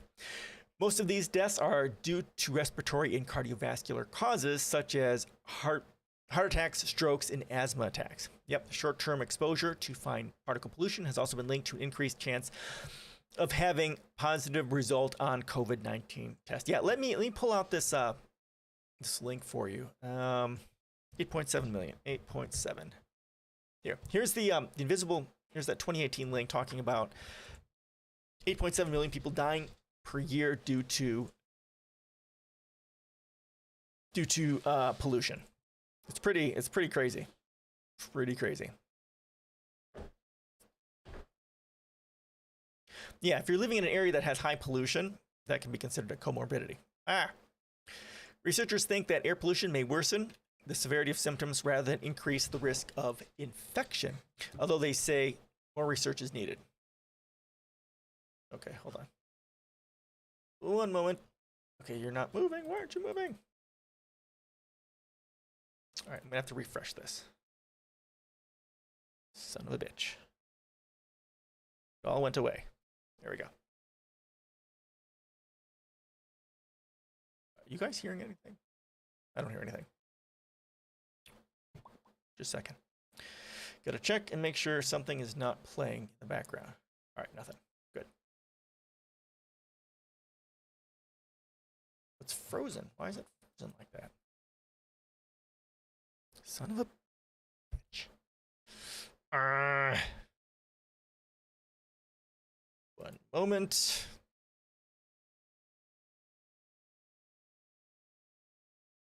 There we go, got it. Ugh. Oh, why did you get rid of it? What the? All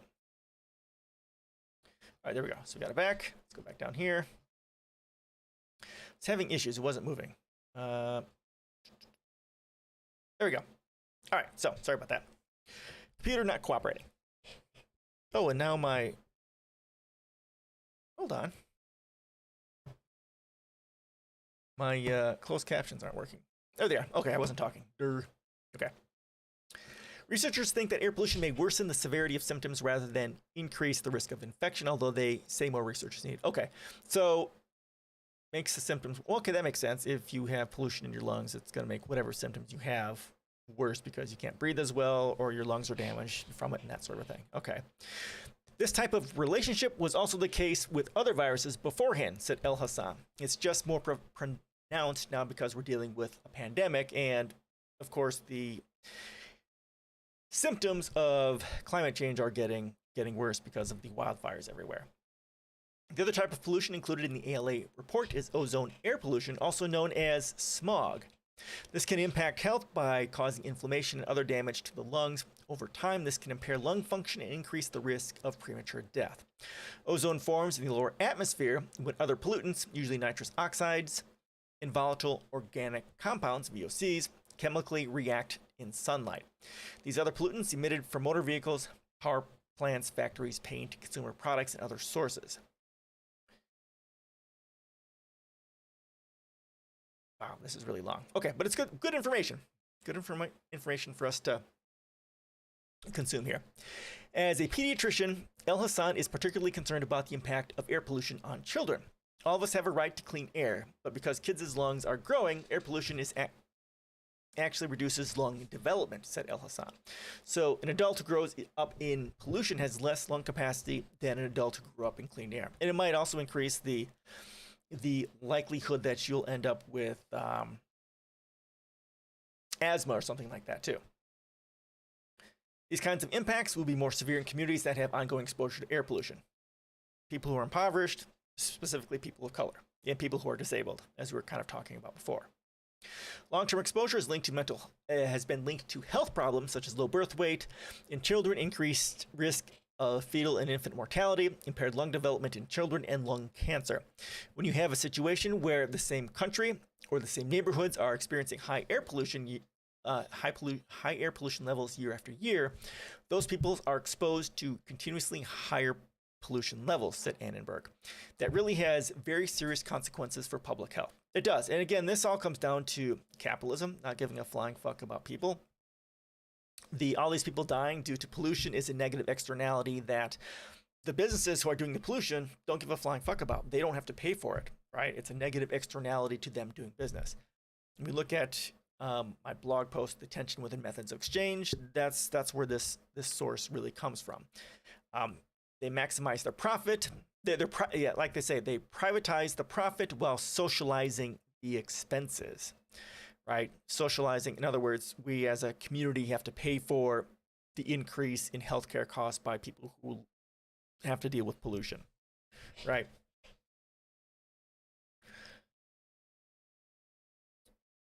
It's also a tool that really demonstrates that even if things are okay in your community, they may not be okay in other areas, said McCormick. As a whole, we need to make sure that everyone has access to clean air. In addition to educating the public, Annenberg says she hopes the report reaches decision makers who have the power to make systemic changes to reduce emissions that drive air pollution and climate change. We really need to put in place policies to move away from fossil fuel combustion and reduce emissions, she said. This will move us towards protecting public health. Okay, yeah, that's exactly right. And fortunately, the people in government aren't going to be looking for stuff like this. They don't give a shit about it because they aren't being paid to care about climate change. Again, like we were talking about earlier with the dude who had popped on, that, you know, the rich and the corporations own our politicians, therefore they don't get paid to care about climate change because there's no profit in doing that. Much like, you know, profits are privatized and the negative externalities, the pollution and healthcare issues that come from it are socialized, meaning we as a general public have to deal with it, or at least the public itself has to deal with the harms of it and, you know, dying, suffering, all that sort of stuff. All right, so there is that one. It's a nice long article talking about air pollution. Exciting stuff, huh? Uplifting? That's what we do here. Uplifting stuff. What? All right, the next one. New York Times, Hotter World. Questions, comments, suggestions before we move on.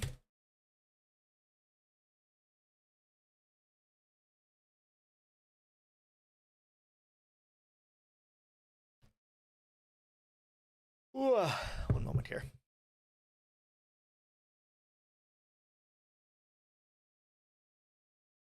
Will we get through 4 articles? I don't know. We've gone through... Oh, yeah, we will. We've gone through 3, so we're on our 4th article, so that's pretty good. Anything, questions, comments? All right, let's move on.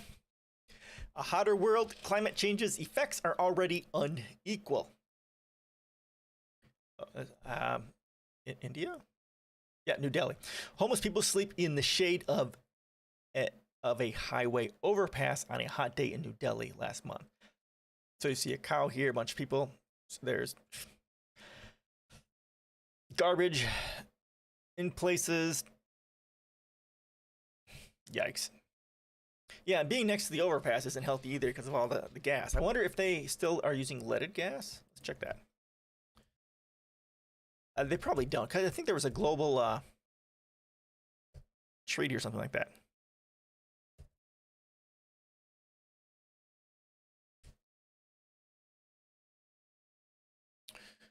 Oh, wait. These countries: Algeria, Iraq, Yemen, Myanmar, North Korea, Afghanistan. Oh, really? Why the fuck are they still using it? That's stupid as fuck.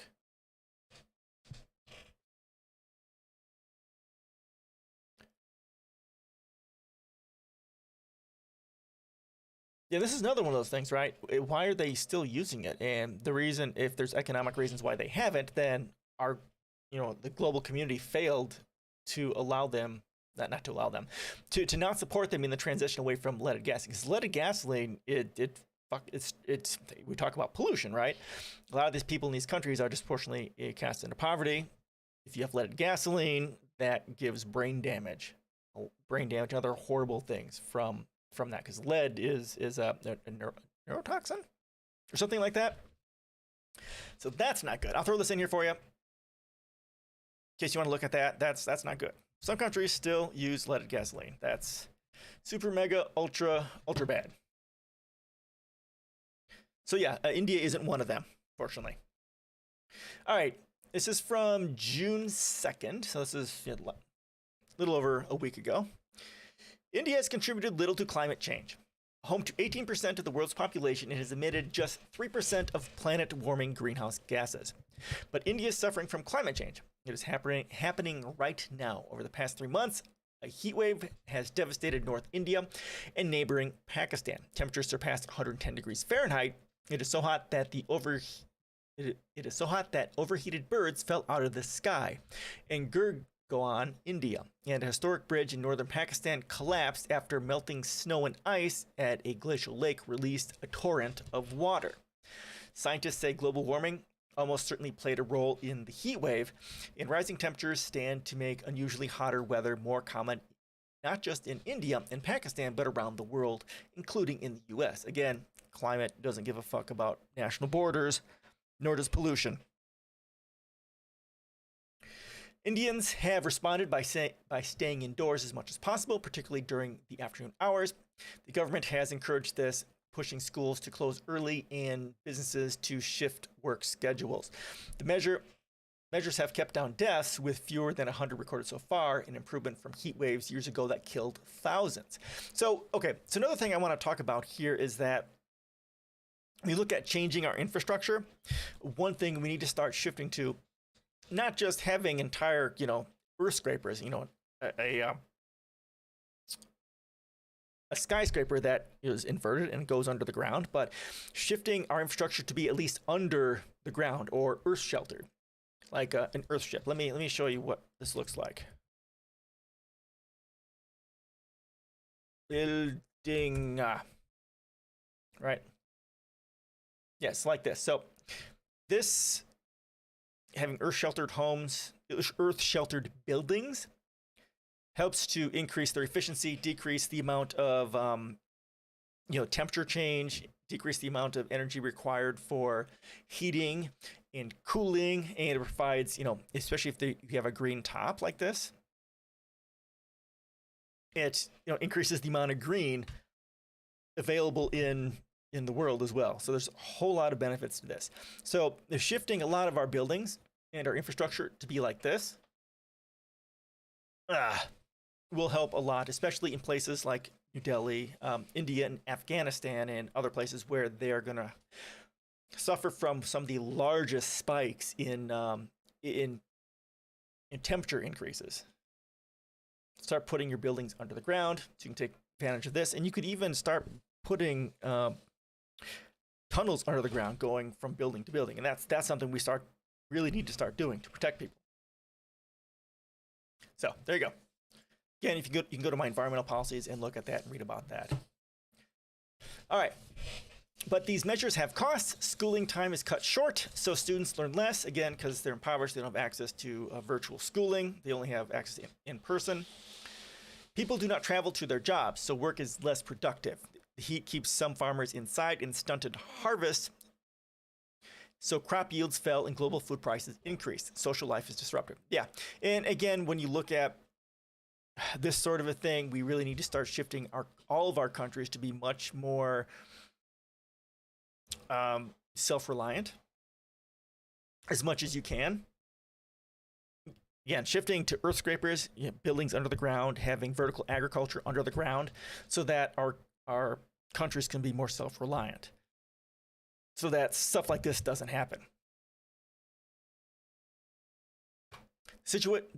The situation reminds me of the mixed effect of COVID lockdowns. Measures adapting to climate change can help prevent the worst health outcomes, but they come with real costs. We're saving lives, but then livelihoods are lost. Roxy Knoll, a climate scientist in India, said. Right, and that, so again, this is an issue with capitalism, right? Because they can't work as much because kids can't get their education. That directly affects their ability to make money. And again, this is an issue with monetary systems. If people have to work for a living and climate change is happening and they'll die if they work, that's a huge problem. And if our crops keep dying because of climate change and people aren't, India isn't investing in underground vertical farms, well, if they don't have the money to do that because the West isn't helping, then we're effectively sitting by and watching the people of these countries die when they don't have to. All this stuff can be prevented. All of it can be prevented. Look at my policies. It doesn't have to be this way. We have ways of solving all these problems. It's going to take trillions to do it, though. Okay, read that already. And so many people still have to go out in the heat. Cole told me that, and many people still have to go out in the heat. Cole told me that his son recently showed signs of heat stroke after getting home from school. The episode prompted Cole and his wife to push the school to end classes earlier. In Delhi, the afternoon heat lift. Chandni Singh, a climate researcher, extremely tired, nursing a throbbing headache and completely dehydrated. The following morning, she wrote in Times Opinion. Yeah, again, that heat stroke, they could be approaching the wet bulb temperature, where the temperature and the, quote, humidity levels are to a point where it will just kill people. And their wet bulb has been seen there, I think, in Afghanistan, at some point in Pakistan, and in a few other places there in the Middle East. So it's happening on occasion, if not more so. It's going to keep getting worse. This stuff is going to keep happening unless they adapt their entire country to, things getting worse. And unfortunately, that takes money, and capitalism doesn't give a flying fuck about people. Let them die because there's no money in helping them. A global disparity. The geography of poor countries, many are close to the equator, is not the only reason climate change is such a burden for them. Their poverty is another factor, leaving them with fewer resources to adapt. Now let's ask, why are they impoverished? Because of the imperialism and colonialism of the global north. The global north is still engaged in economic warfare and other methods of ensuring that the global south, Central South America, Middle East, Africa, India are continuously impoverished. We loot them, take their stuff through the International Monetary Fund, the IMF, and the Global Bank, and other things, so that the global north gets access to all their resources and all their money and stealing it while impoverishing these countries, which needs to be completely reversed. I talk about my policies. We need to shift. Basically, the entire global north needs to pay reparations to the global south to help these countries to adapt and to shift to sustainable energy and vertical farming and earth-sheltered buildings and so on and so forth. Climate change is one of the most profound iniquities of the modern era, said my colleague Somini Sengupta, the global climate correspondent who writes the Times Climate newsletter. Those who did not cause most of the problem are feeling most of the impact already. Right. So the global north, we have the money, the resources to, work towards mitigating the harms, especially white people in the global north.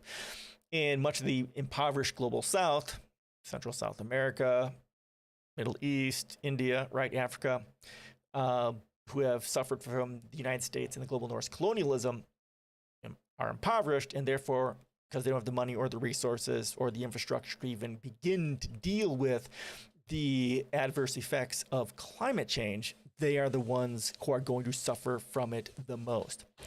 And that's where, at some point, we're going to see masses of refugees from the global south moving to the global north because of not having food, not having work, not having education, not having water. Water is going to be a huge thing, and so on and so forth. It's the global south that are going to die off faster than we will in the north.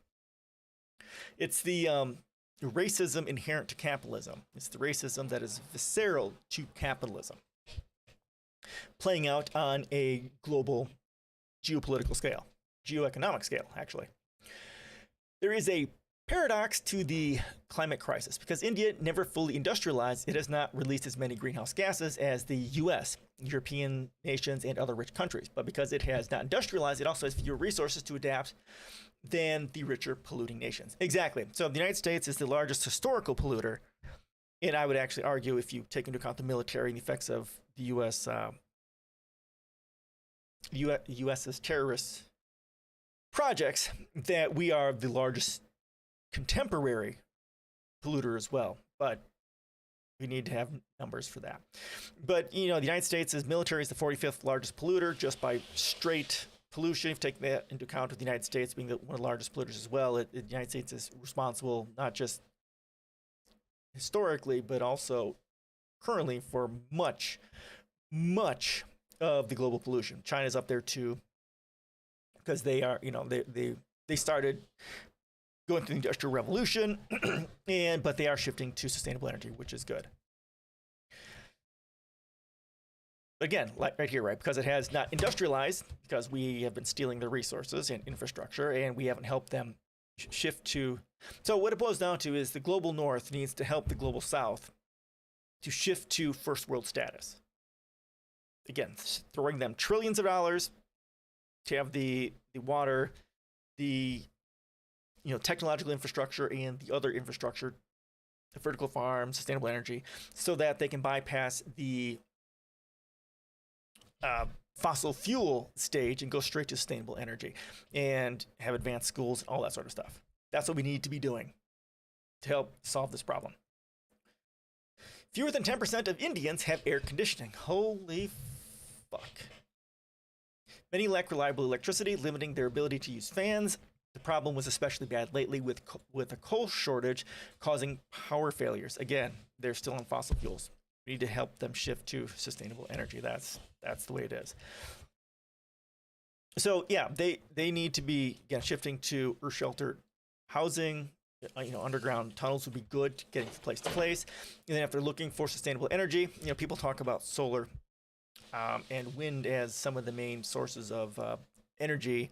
Sure, they are cheaper because there's been more money poured into research and development for that. But what we need to be concentrating on is, for baseload power, I talk about this here all the time, right, is geothermal, ocean, tide, and stream stuff. I mean, India, South America, they've got plenty of coastal area there, and then also look at high altitude wind turbines and things of that nature, or power satellites. That would be the other thing.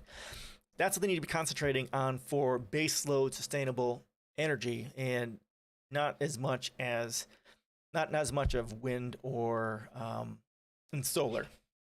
Because the issue with those is because it requires batteries for storage. Unless you're going to ignore the storage issue, just use the intermittent energy when you can, and then use the other baseload power. But yeah, we need to just work towards sustainable baseload power energy instead of working on promoting intermittent energy power sources. There's also, what is it? Coal? I can't remember the statistic, but it said that this is from Peter Joseph's book, The New Human Rights Movement, in the Appendix A, I think it is, the very first appendix. Basically, you can replace a coal plant with, of a specific size, with 9 geothermal plants and get 9 times the energy out of it.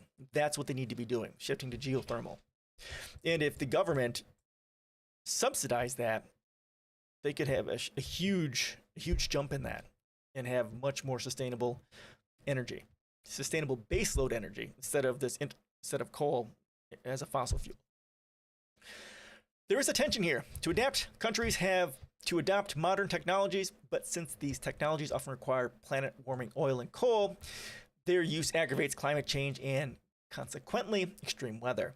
The weather then requires still more adaptation. The rush for clean energy technologies like solar and wind is an effort to break that tension, to give countries a way to industrialize without the planet warming pollution.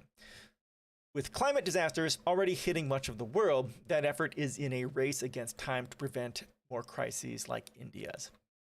All right, there you go. That's the last of the Doomerist, climate Doomerist posts. Any questions? Oh no, we have one more. Psych. Yeah, we had 4 of them. All right, we have one more. One more. My apologies.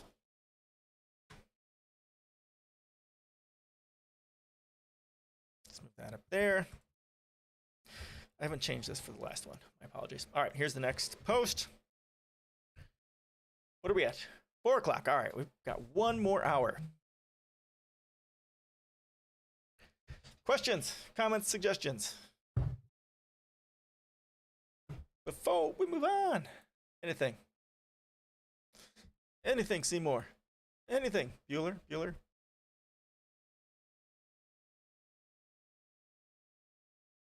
All right, let's move on. All right, this is the last one. If we get past it, we'll have, what's the next article? I haven't really, BlackRock, yes. This is, okay, this is tangentially related to climate stuff. All right, here we go. The age of extinction is here. Some of us just don't know it yet. We're crossing the threshold of survivability, and there's no going back. Bum, bum, bum. All right, so this is listing temperatures. You kind of see it in the red, the band here. Wish I could get rid of this. Arrgh. Yeah, when you look at web development, these should be a percentage of the viewport. Both of these should be, so it's smaller. All right, so you got degree temperature here in Celsius. It's just getting hotter and hotter in the global south, much like we've been talking about. Well, here, I don't know. Okay, this is maximum temperatures, which I don't know how hot this is.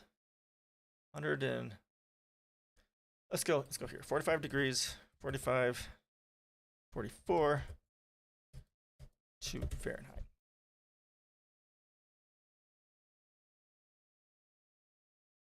$44,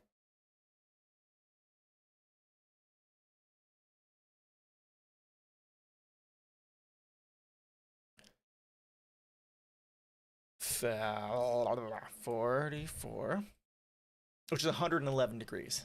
There we go. 44 degrees Celsius is 111 degrees Fahrenheit.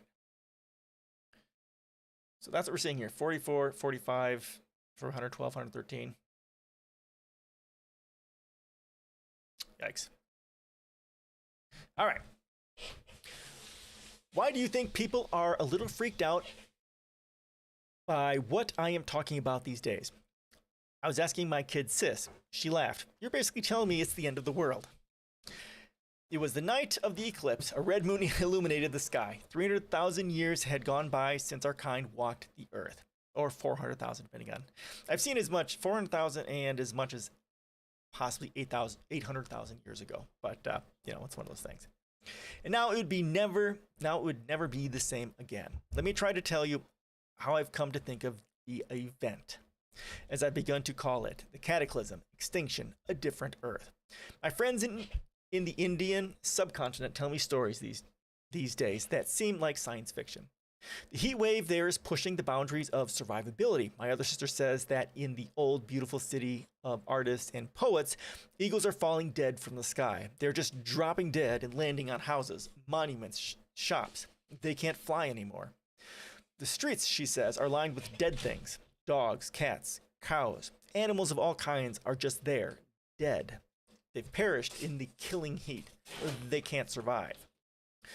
People, too, try to flee. They run indoors, spend all day in canals, in rivers, and lakes, and those who can't, too, line the streets passed out, pushed to the edge.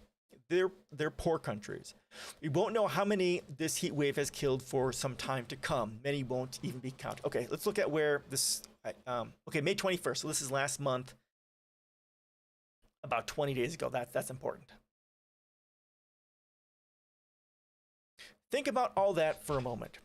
Really stop and think about it. Stop the automatic motions of everyday life you go through and think about it. You see my Western friends read stories like this, and then they go back obsessing over the Kardashians or Wonder Woman or Johnny Depp or Batman. They don't understand yet, because this is beyond the limits of what Homo sapiens can really comprehend. The event. That world is coming for them, too. The analogy is often used to describe climate change, of frogs in a boiling pot. It's useful, but only to a certain degree. When the pot boils, they're taken out and eaten.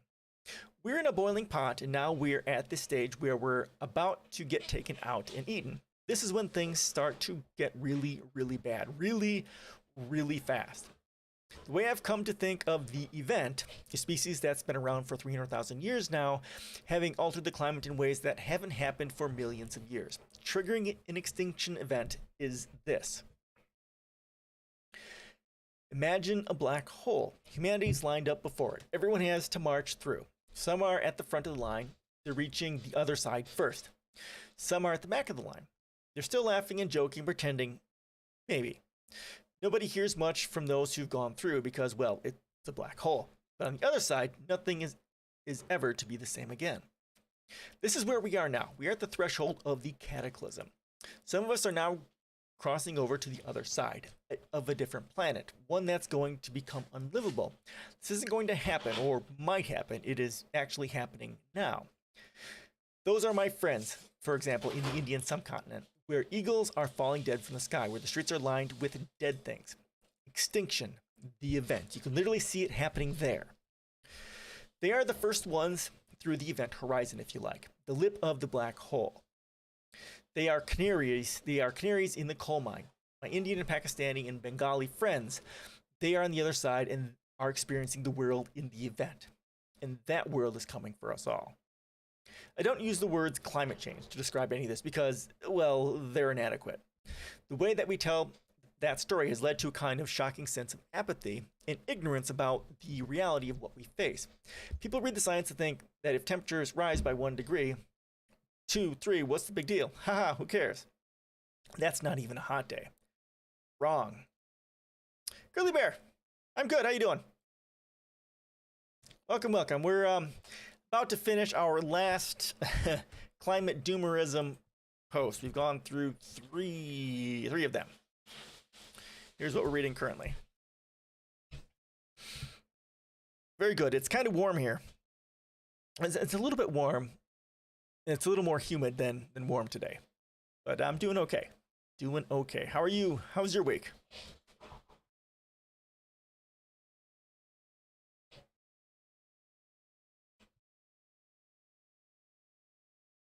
Ooh. I've been on 2 hours, basically right as of now. I have 1 hour left. No, not yet. It's going to be another week or probably 2 before I get in there. Soon. It'll look a lot. Well, actually, you probably won't notice it so much, but it'll be better. Better for me. I'll have a wall in the back, and then I'll have my green screen up all the time, and I won't be using. I'm using fabric currently, so I will be using probably just paper, so that the lighting will be much more consistent. Or the green screen will be more consistent. Then I'll have to also work on the lighting too to get my lighting on the background working better too. So soon. Hopefully in the next 2 weeks or so. Yeah, if you can hear him now. He's right here, working on the office. You got what you got there? He's got drywall. Yeah. Ooh, drywall. Are you cutting it in half? It's fitting up there? Awesome. All right. Yeah, so he's bringing in the drywall and taking up to the attic, and that I'm sure isn't a comfortable experience. Especially because it's kind of warm up there. He's working away, and he's amazing, right?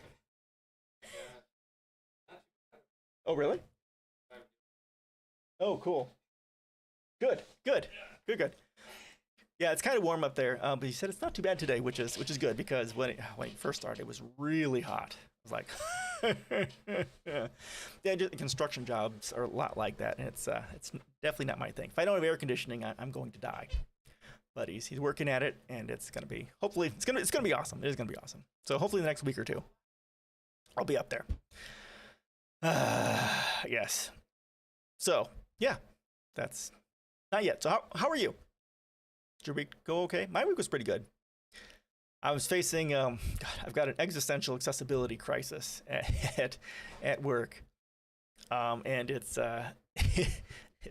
bringing on imposter syndrome pretty good for me. It's just, we've got this issue where we're looking at one of our courses has, because university, everything is online. The course and the testing and stuff, they have a specific testing vendor that they are using, and they're looking at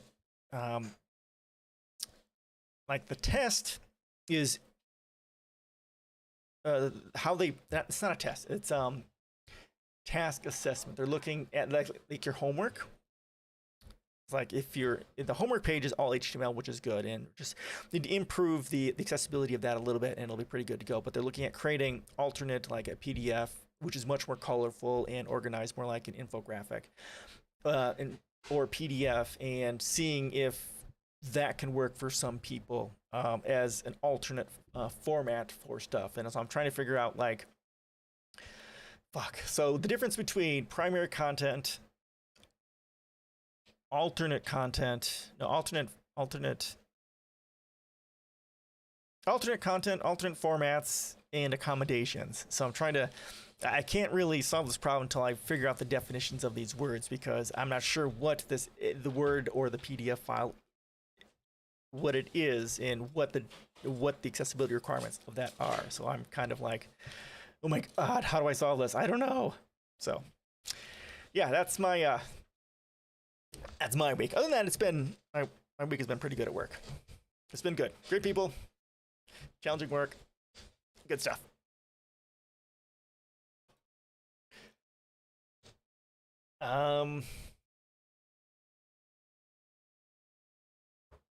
Yeah, that's me. Oh, when I do get to the new office, I'll definitely take pictures and I'll post it to the Discord, and also I'll show you guys probably on stream. I don't know if I'll have to pick up the camera to do that, or maybe I'll take the time to create a video. I don't know. We'll see. We'll see how that goes. And then that I'll definitely post to Discord as well. Yeah. Oh, actually, I can show you. I showed this last week. Do I have this? I can kind of show you what we have worked out for the floor plan. Yeah, here it is. Yeah, it will be. It'll be nice. So here's kind of the floor plan we're looking at. So this is probably gonna be bookshelves here. So I get all my books, desk here, then you have the green screen back here, computer and stuff, and then filing cabinets, bookshelves, table. And then back here will be kind of storage, because I've got boxes and stuff for computer stuff. And then, yeah, it's probably mostly computer stuff back here, I think. We'll see. This is how many square feet? It's 14 by, this main area here is 14 by 16, and this is an extra 6 feet, 6 by 8. So square footage here. Yeah, it is. This will be nice. And my wife is super excited about it because she can get all my stuff upstairs, and yeah, I'm excited too. It'll be nice to have my stuff in a place where I can actually access it, because I really don't have a space of my own at all. So yeah, looking forward to it. Looking forward to it. I will be happy. The wife will be happy. Everyone will be happy. This will be good for work too, so I don't have to worry about, because summer's here, the child's home, and it bothering me while I work.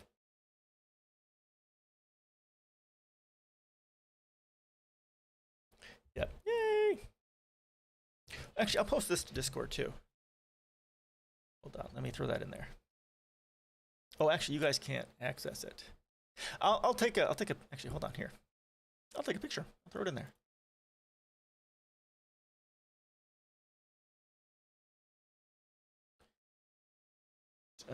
General. Put it under general. There we go.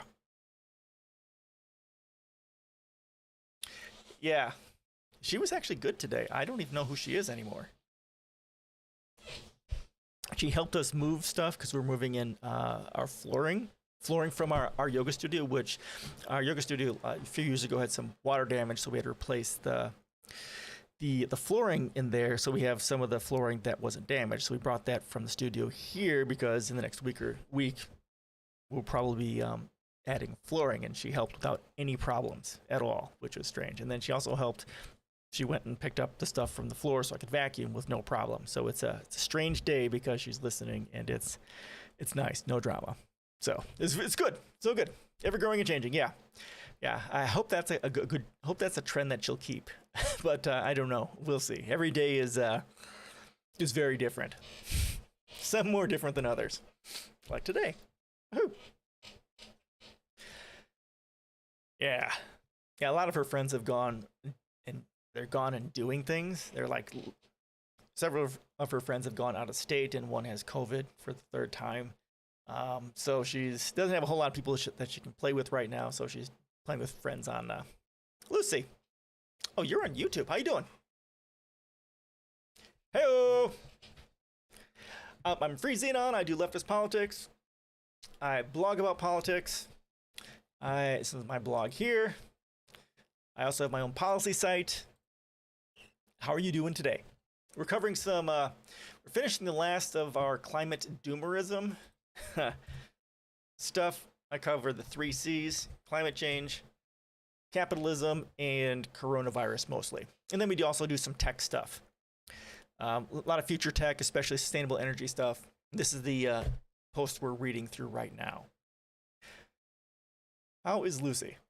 Where are you from? I'm from South Central Wisconsin. Someone from YouTube. Nice.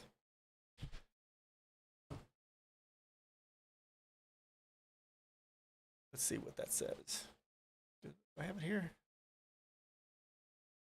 Yeah. And if you have any questions, I've got Discord too. If you follow the link, it's not there currently, but in my other videos, you can go to Twitch, and then there's links there. Or to YouTube, actually. One of my previous videos, there's links to my Discord and Twitch and all that other stuff too. My blog and policies and all that sort of stuff is in there as well. Do you have any questions or comments before we potentially continue? Wait. XX9989243. Gil Adfred, how you doing? Good to see you again. We're covering our 4th of climate doomerism post. I want to, dude. I fucking want to, like you have no idea. And specifically an Earth-sheltered Earthship. I would kill to get one. They're fucking if you have them build it, it's expensive as super expensive. It's like $250 a square foot. If you had the skills to build it, obviously it'd be a hell of a lot cheaper. But I don't have those skills. I'm a computer guy. Oh, Gaming Mind, good to see ya. Got 45 minutes left. How you doing? I cried last stream because you weren't here, but I hope your weekend went well. Where would I build it? Well, my limitation here is the wife. I actually like the climate change topic. We're fucked. Human extinction. Basically, unless the United States is at the forefront of the war on climate change, human extinction in the next global extinction in the next 200 to 300 years. If you want to read about it, my policies are here. Not here. Where I stand, what we should do is right here. This is my policy site here. And if you guys want to read my blog post, I have a lot of politics, almost all politics here. That is here as well. We're fucked. That's what I believe. Whoa. Here we go. Played pen and paper. Oh, with Fruit Friends till now. Oh, okay. You do? Well, why? I see. I saw this video by Kurskasak, and they kind of were selling hope. I want to have hope, but it's hard to have hope when all these statistics point to we're fucked. Why do you think we're not fucked? I'm doing good. Yep. I'm doing very good, Gaming Mind. We've got an amazing contractor working on turning our attic into the space. Hopefully in the next week or two, I'll be able to go in there. It's a little bit humid here. Not super hot, but it's not so bad. Work is going amazing. So things are good. Things are looking good. What sort of pen and paper did you play? Is it D&D or something else? Actually, I've got D&D this Sunday. I have to... Yeah, I'm still not quite where I need to be for preparing for streams yet. Not on time. Or Michael... I am not. If you have a link, throw it in here. I'll take a look. I'd love to hear other things, but I mean, every single data point I've seen, especially the IPCC report, says we're so fucked. It's not even funny. So fucked. Game over, man. Game over. But yeah, throw it in here, please. Please do. They partnered with Bill Gates. Oh, did they? Climate Change Video said to read his book. Oh, really? Do you have a link to that? That's fucking... Oh, I think I saw that. Yeah, I think I saw that in the last one, the one that was probably selling hope. Yeah, I think I talked about that in stream. I saw it, and it's like, I'd love to have hope, but nothing I have says we're not fucked. Yeah, I mean, Kurskis Act is still amazing, but yeah, that is a problem. Hopefully, they just partnered with Bill fucking Gates for just that video. Hopefully. Yeah, fuck Bill Gates and his fuck his book. Fuck his book. That's too bad. Now, you know, it's these educational institutions like Kurskis Act and so on and so forth eventually succumb to the corruption of capitalists and their fucking corrupt money. So hopefully that's the limit of his touch, just that video. We have to have something. The videos are quite long since they go into details, but I can give you several videos. Yeah, just throw it in there. Yep. Isn't that bad? It isn't suggesting mass extinction or anything like that. Okay, sure. Never played pen and paper. Oh, this is the first time. There was a game master, and the theme was Doctor. Oh, okay, Doctor Who crossover. Okay, nice. I've heard about that, but I haven't played it. Cool. It's your first time. Amazing. It's amazing. I've been playing D&D for role playing games for over 25 years, and it's awesome. We mostly play Dungeons and Dragons. Started with first edition, and we're on 5th edition. We've done Alternity. I've done Marvel once, and a whole bunch of other stuff. It's good stuff. Hopefully you enjoyed it. Hopefully you keep playing it, because it's, for me, at least when I was young, it was a ton of fun. Good. For me, when in high school, it was life changing for me. It changed everything. So even at the age that you're at in college and stuff like that, it can be one of those life changing things. It can be a powerful educational tool if we use it correctly. Yeah, it can turn education into fun. Edutainment, right? Yeah, even in my educational policies, I do talk about, as an option using role-playing games, the method of teaching. It can be edutainment, it can be entertaining, and it can be educational at the same time. That's actually what Doctor Who originally started out as sort of an edutainment sort of thing, that you got this guy going through time, going to historical events, and teaching children about it. Then it kind of emerged or evolved into something much more about entertainment and time travel. It's got some educational aspects to it, but it's more about entertainment. Yeah, definitely. It's role playing. It just, for me, a lot of it was linguistics or language, learning about history and language and critical thinking and numbers. There's just so many aspects to. I'm not sure what system the Doctor Who one does, but Dungeons and Dragons has a lot of meticulous things you have to keep track of. And it's based in medieval periods. You have to learn about medieval history and stuff like that. It can get you into morality when you're looking at racism and slavery and things of that nature. It can greatly increase your sense of empathy by increasing cultural and moral awareness. Are they? Okay, good for you. Good for you. If you played online, posting your notes online for others to read is a good thing, because like a lot of things happen and not everyone, like our group, no one takes notes and posts it. So we, literally every 2 weeks, we're all like in our 30s and 40s. And no one takes notes, so we forget everything. Only the GM actually knows what's going on, so he has to basically recap. So this is what we're doing. Oh, okay. Good for you. The note takers are a great boon. Yeah, I don't have time. I'm just very thankful our DM is doing it. He's been DMing for over a decade for us, and it's tireless. It's thankless. It's not thankless really, because we appreciate it, but it's a lot of fucking work. A lot of fucking work. If you go to my blog, I have some RPG stuff on there specifically for D&D. And if you haven't played Fate, Fate is free. Look at Fate. Let me go and bring this up. I love Fate. I like it. I love it. But we don't play it. It's a rules light game. It's a narrative system. It's amazing. I'll throw that in here. Yeah, there's links to it you can get for free. Then I also have my D&D blog post on there too. If you hit RPG, there'll be stuff in there. I've got some posts talking about... I have some of my fiction writing. There's some of that in there under RPG or narratives. Then I have some posts talking about how to use Fate's system, Fate's storytelling system, to tell stories in different systems like D&D and stuff like that. Fate is such a powerful system. It's so amazing. So amazing. All right. Good. I got my people back. That's awesome. And Gilad, where are you? Gilad, yeah. If you have links, videos for that, please throw it in there. Oh, Discord. Sure. Oh, actually, if you go down to gaming, I should have role-playing games. I should have Fate in there. Fate.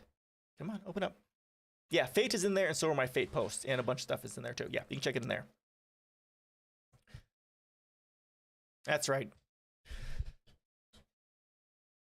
YouTube doesn't like links. That's right. Yeah, it's in Discord. You can find it there. It's like 1, 2, 3, 4. It's the 5th one down under RPGs.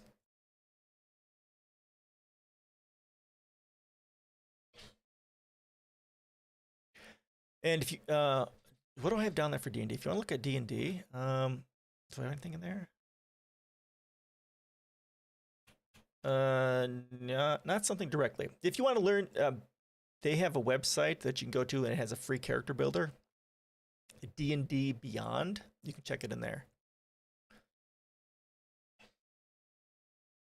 If you want a link to it, you can just go into the Discord and ask me for it, and I'll find it for you if you're interested. All right, so our last climate doomerist post.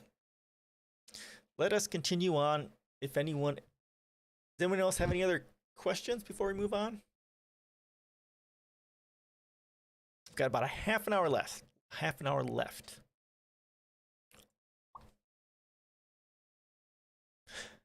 Oh, and I also posted the floor plan for what my office space is probably going to look like in Discord as well, if you want to check that out.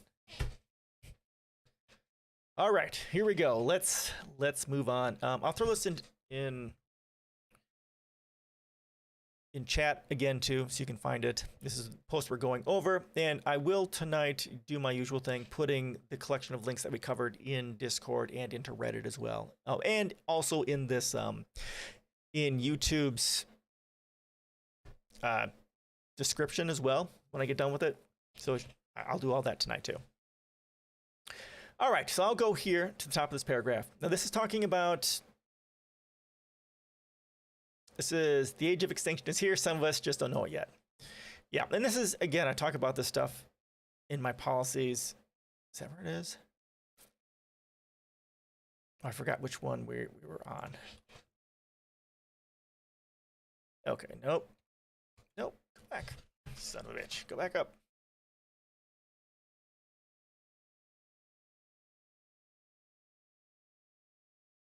Nope, go back up.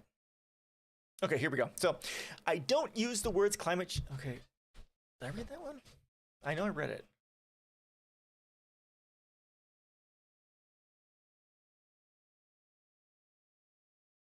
Okay, we'll read this one. All right. I don't use the words climate change to describe any of this because, well, they're inadequate. The way that we tell that story has led to a kind of shocking sense of apathy and ignorance about the reality of what we face. People read the science and think that if the temperatures rise by 1 degree, 2, 3, what's the big deal? Haha, who cares? That's not even a hot day. Wrong. A better way to tell that story is something like this. On average, when the temperature rises 1 degree, the seasons change by a factor of 10 at equatorial regions. 1 degree, 1.5, which is where we are now, the summers are 10 to 15 degrees Celsius hotter. That's Celsius hotter. Not Fahrenheit, Celsius. 2 degrees change, that's 20 degrees. 3 degree change is 30. We're heading for 3 degrees. Right. It's already 50 degrees Celsius in the subcontinent. Spain is bracing for an extreme heat wave of about 40 degrees plus as is Europe, as is much of America. That's, oh, you got one? Okay. Yeah. Yes, it's or I didn't know about the 10 degree difference in Celsius. That's mind-boggling. There you go. Thank you. Got 2 of them. All right. Let me copy that. Can I copy it? Motherfucker, let me copy. Ah. Okay. Copy. All right. I got the first 2. Okay. I have the first 2 copied. Thank you for posting that and finding it. I appreciate that. I will try and find time and take a look. Thanks so much, Gilad. It's already 50 degrees Celsius in the subcontinent. Spain is bracing for an extreme heat wave of about 40 degrees plus, as is Europe, as is much of America. That's 1 degree or so of global warming. At 2 degrees, the subcontinent hits 60 degrees Celsius. Spain and Europe hit 50. At 3 degrees, equatorial regions hit 70 degrees Celsius or more, and Spain and Europe hit 60 degrees. Yeah, I appreciate it, man. Thanks so much. I'm sure that some will quibble with that interpretation, so go ahead and adjust however you like. It really doesn't matter. At 50 degrees, which is where the subcontinent is now, life dies off. The birds fall from the sky, the streets become mass graves, people flee and try to just survive. Energy grids begin to break, economies grind to a halt. Right, it's not quite that bad right now, but it's starting that way. Like we just in the previous article, there's eagles or there's birds dying, just falling from the sky. People are dying. Some people are dying in their homes because they don't have air conditioning, don't have enough electricity and stuff like that. This is going to be very, very, like we're talking. Let me go ahead and I will share the previous link in chat so you have access to it. That's what this one talked about. Extinction happens. This is the threshold. We are already hitting it. We can see it now in startling, grim, vivid detail. The event is not some kind of abstraction or prediction. Extinction is now really happening in plain sight in places around the globe, and they're revealing to us the limits of what our civilization can survive. That limit is hit somewhere between 40 and 50 degrees. After that point, life as we know it comes to an end. Now, as they're talking about it here, it's not instantaneous, right? This will, like I say, 200 to 300 years, we'll have pretty much global extinction. And that's what we're headed for, unless the United States is basically on the vanguard of climate change. This is going to keep going. And much like I said before, the temperature change is going like this. And if we don't end up being carbon negative, we're not going to turn this down. We have to radically, every country in the world become carbon negative to turn this down, because we are at some, we're in some areas where there's a positive feedback loop, right? Specifically, the only one I'm familiar with, of course, is, climate change goes up, temperature goes up, and then fires go up, smoke, carbon dioxide goes into the air, which creates an autocatalytic positive feedback loop. We get to a point where enough of those feedback loops hit, and there's nothing you can do. So the United States has to get going on this, otherwise we're fucked. My Western friends still don't really grasp this at all. They imagine that as the seasons get exponentially hotter, they can simply turn up the air conditioning. LOL, sorry, it doesn't work like that. Why not? Not just because energy grids will fail, or even because at a certain point even air conditioning just fails. It's because of life. They close Nord Stream 2 and import liquid gas with ships from the United States. Germany clearly understands the severity Well, if they're doing gas, they're not understanding it enough. I know a lot of Europe is what is Nord Stream 2? I suppose I should ask that first. Yeah, a lot of Europe is doing a lot of good towards the sustainable energy and stuff like that, but it's, you know, okay. I see. Okay. Yeah, it's, you know, even with all the great things that Europe is doing, if the United States is not doing more than our part, especially throwing trillions to Central and South America and the global South, we're fucked. Because we need, the United States needs to be on board and, you know, doing more than our share to help, especially the global South, shift to sustainable energy. And a part of this, of course, you know, we can mitigate some of this harm, much as I was talking about earlier, by going to earth-sheltered homes, earth-sheltered buildings, building earth scrapers, building into the ground where it's cooler, so that we, you know, vertical farming underground and that sort of a thing. We have technology to help deal with this long term, but it's expensive and we need to be doing it. The U.S. just isn't doing it. All right. My Western friends don't think these days. The fantasy of turning up the air conditioning and sitting in your apartment or house, they ignore the now obvious signs. Birds falling from the sky, dead things lining the street. What are you going to do? Sit in your air-conditioned home while everything else goes extinct? It doesn't work like that. Those things, those beings, birds, cows, sheep, chickens, whatever, they provide us with the basics too. They perish. We perish. Insects nourish our soil, birds eat insects, and on and on. My Western friends don't understand that we are part of systems. Ecosystems in this case, and as their foundations are ripped out, we can scarcely survive. The idea that you can sit in your air-conditioned home in comfort while everything else goes extinct is a fantasy, a delusion. What will you eat? Who will turn the soil? Who will keep the crops healthy? Where will the basics of life come from? Yeah, that's exactly right. I mean, we can look at, again, building everything underground, vertical agriculture, all that sort of stuff. That's what we'll, if humanity is to survive and we don't do anything about climate change, that's what we'll have to do.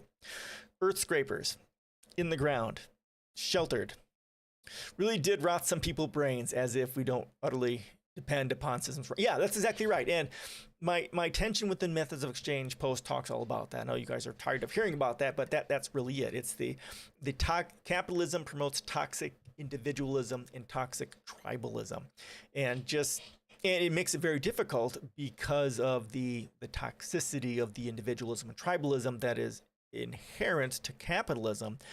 It makes it very difficult for people to think in systems. It's difficult for people to see that we are a part of something bigger.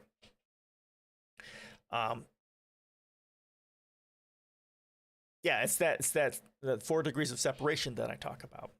That humanity is so separated from the natural world that they can't see the connection. They just don't see it. We're so separated from where our food comes from, for how things are built. We're separated from everything so that we have no idea where we fit into the larger scheme of things, or even that there is a larger scheme of things. Yeah, that is exactly right. That will be our downfall. Our civilization collapses somewhere between 50 and 60 degrees Celsius. Bang, poof, gone. Nothing works after that point. Everything begins to die, not just animals and us in this case, but our systems, which depend on them. Economics crater, inflation skyrockets, people grow poorer, fascism erupts as a consequence. You can already see that beginning to happen around the globe, but it's just the beginning. Imagine how much worse inflation is going to get when extinction really begins to bite. Yeah, and we're like, I think the previous article was talking about, right? We're already seeing a lot of the farmlands and the animals and the crops dying right there. And food prices are already beginning to inflate, although some of that is climate change, some of that is supply chains disruption, but a lot of it is just crisis profiteering, especially here in the United States. It's not, if any company is seeing record-breaking profits and prices are going up, it's not because of supply chain issues. It's because of crisis profiteering. But some places in the world it is because of climate change. It is because that, their food supply and their water supply is going away, and it's just not going to get better.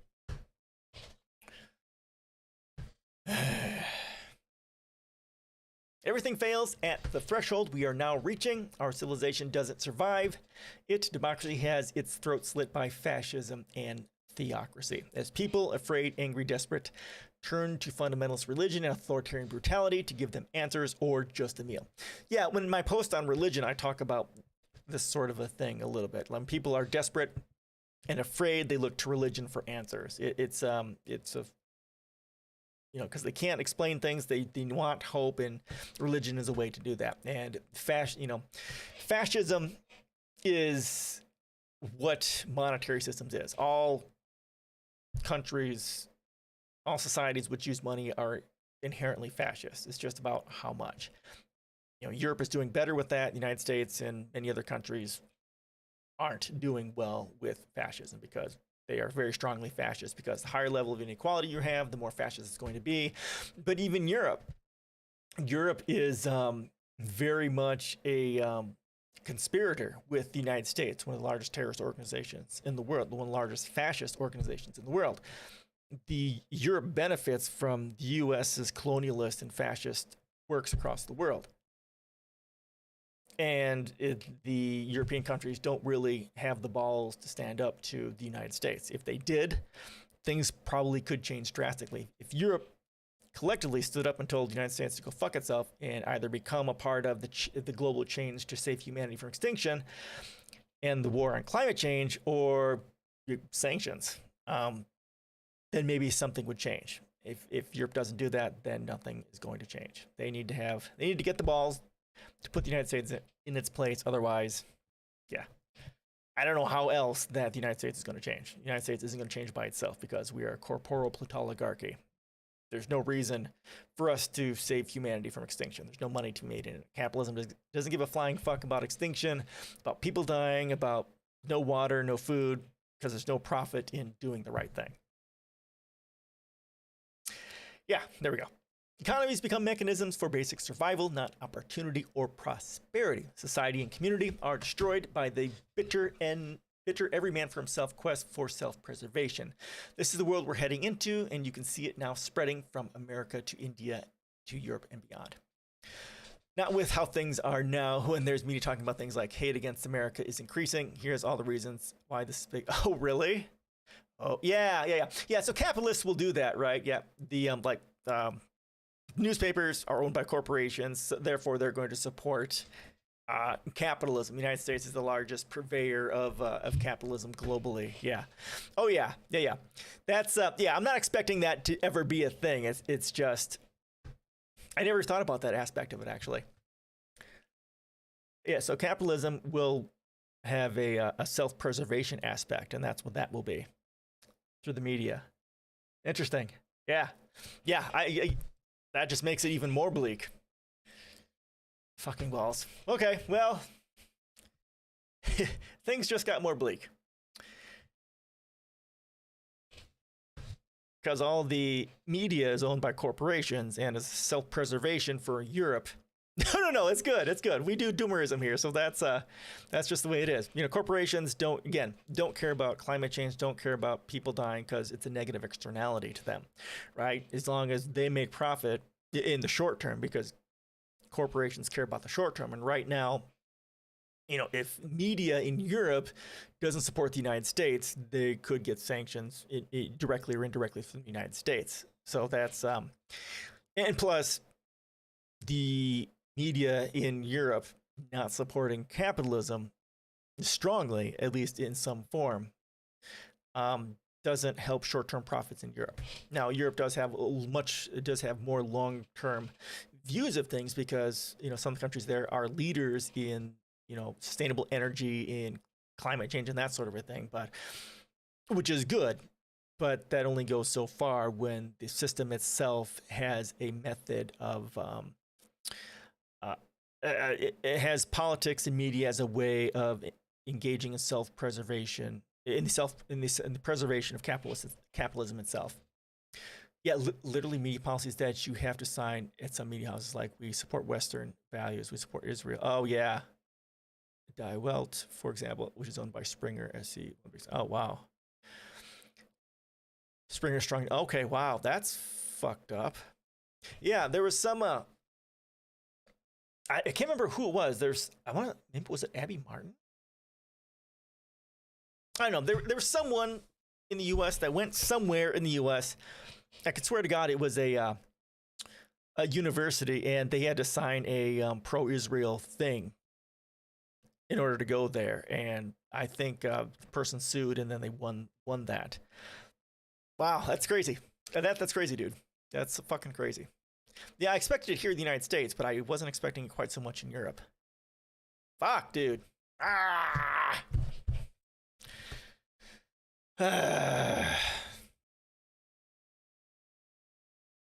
Oh, God, Western values. All right. Son of a bitch. What happens in such a world? Do people, yeah, you like throwing throwing fire onto to the Doomerism. God, I still have wake up in sweats of that the video you shared, God, last year or the year before, with Google supporting fossil fuel industry. Google and Microsoft in their supercomputers. Still pissed about that. Do people pull together to save it? Probably not. Less Doomerism. No, your Doomerism is fine. I'm cool with that. Yeah, screw big tech. Exactly. Oh God, I was so pissed when we watched that. I was like, ah! It's pointing to the problem. Keep posting the good stuff. At least we know, at least we're supporting, at least the stuff you share is supporting the fact that we should be doomerist and we should be fucking rage filled. We're Google, we are so green. This is why we support oil. Yeah, exactly. This is why we support oil companies. Yeah, it's fucking, God, it's so fucking stupid. If you guys want to watch that video, it's on my climate policies. It's in there, and I'm fucking pissed. Rage. Yeah, it's in here. It's a good video, but it should fill you with absolute and total fucking rage. Because that's what we do here. It's there. It's on that page. It's one of the videos. Probably not. Inequality spirals even further. The rich finds ways to monopolize what few resources are left and profiteer. COVID gave us a vivid example of that. Governments paralyzed are captured by fanatical sects and factions, and nobody much arrives to help you when you need it. COVID again. Culture becomes a war because those who think of death basically as a good thing, a purification of those who don't.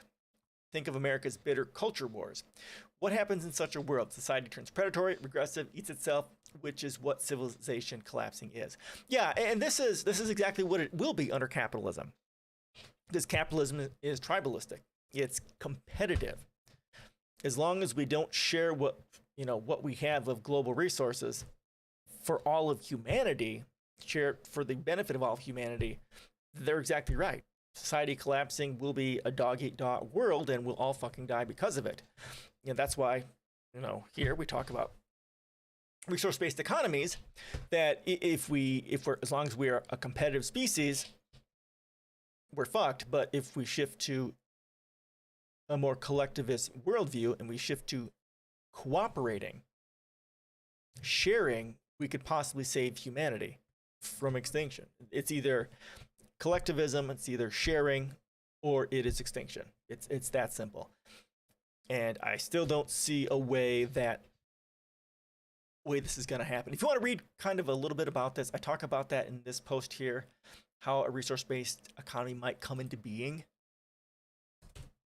And I do talk about the U.S. and climate change in there too, and why it's not very likely that it's ever going to be a thing.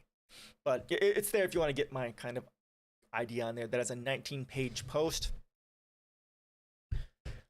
There you go. We're crossing the threshold now of extinction, of the event. So far, it's been invisible to us, and we've been living in ignorant bliss, especially us and white people in the global north. The insects are dying off. Who cares? Hey, did you see what Kim Kardashian wore at to the Met Gala? Oh my God, there's few things I care care less than what the fucking Kardashians are doing. It's a fucking... There you go. Not to pull you around a little bit. Sorry, I gotta make up my fucking mind, right? Fucking Kardashians. Who the fuck cares? The fish are dying off. So what? LOL, bro. Let's go watch the Marvel movie. The Earth's great systems are all reaching tipping points. The Amazon, the boreal forests, the ocean currents, the poles of reinforcing a hotter and hotter planet. Dude, what's your problem, man? Oh, fucking Tucker Carlson says we're the master race.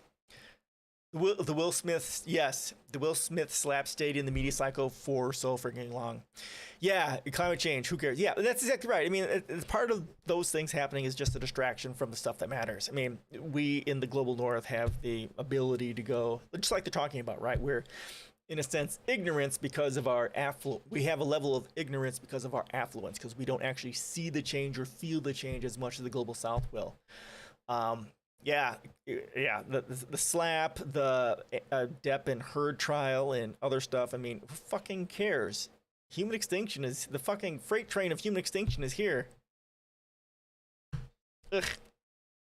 We are crossing the threshold now. Extinction is visible. The eagles fall from the sky, taking their last breaths on the way down to a burning planet. The streets are lined with death. We're not frogs slowly boiling in a pot anymore. We're being taken out of the pot and we are about to be eaten. My Western friends are still in denial that any of this will happen to them. Ignorance is bliss. This world is coming for us all. There is going to be no escaping it. The ones in India and Pakistan and Bangladesh and Sri Lanka are some of the first through the event horizon, but we must all cross it because, well, we're all on this planet. We're all in the same boat, in the same ocean that's boiling.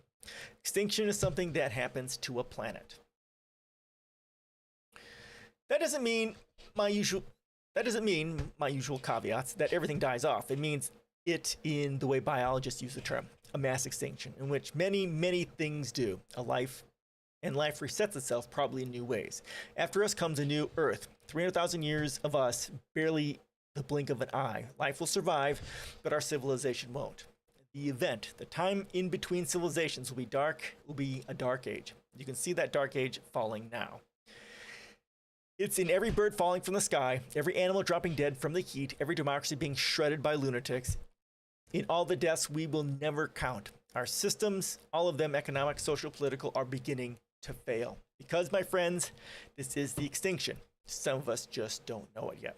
Yeah, I mean, as I say here, right, we are in the middle of the extinction of human civilization. It's happening right now.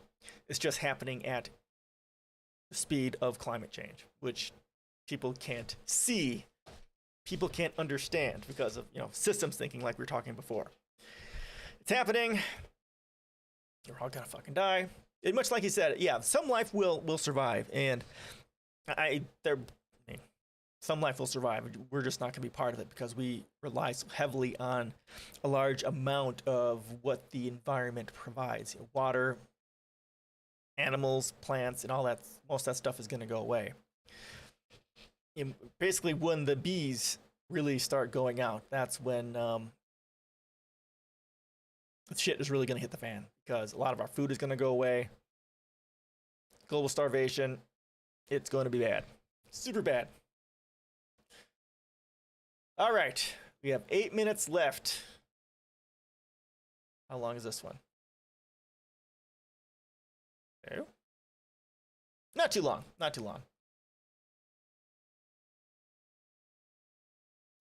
My personal mindset is just to at least try what is in my capabilities to do something about it. Yeah, that's exactly what I do. Like there's let me go ahead and pull this out. I think I pulled this. I love this little meme. Yeah, right here, right. So this is exactly, what we're talking about here. We're so fucked, but a better world is possible. That's where we go, right?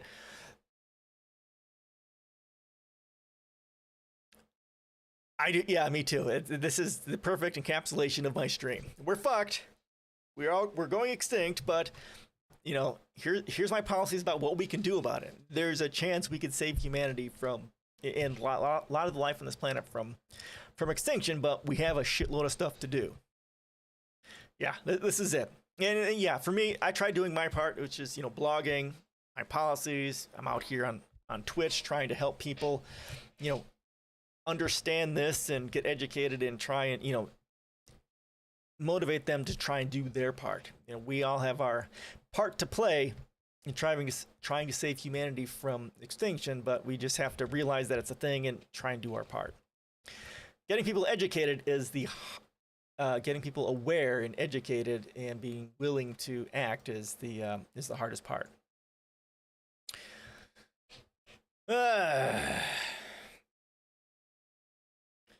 6 minutes. Okay. All right, we'll go through this one, I think.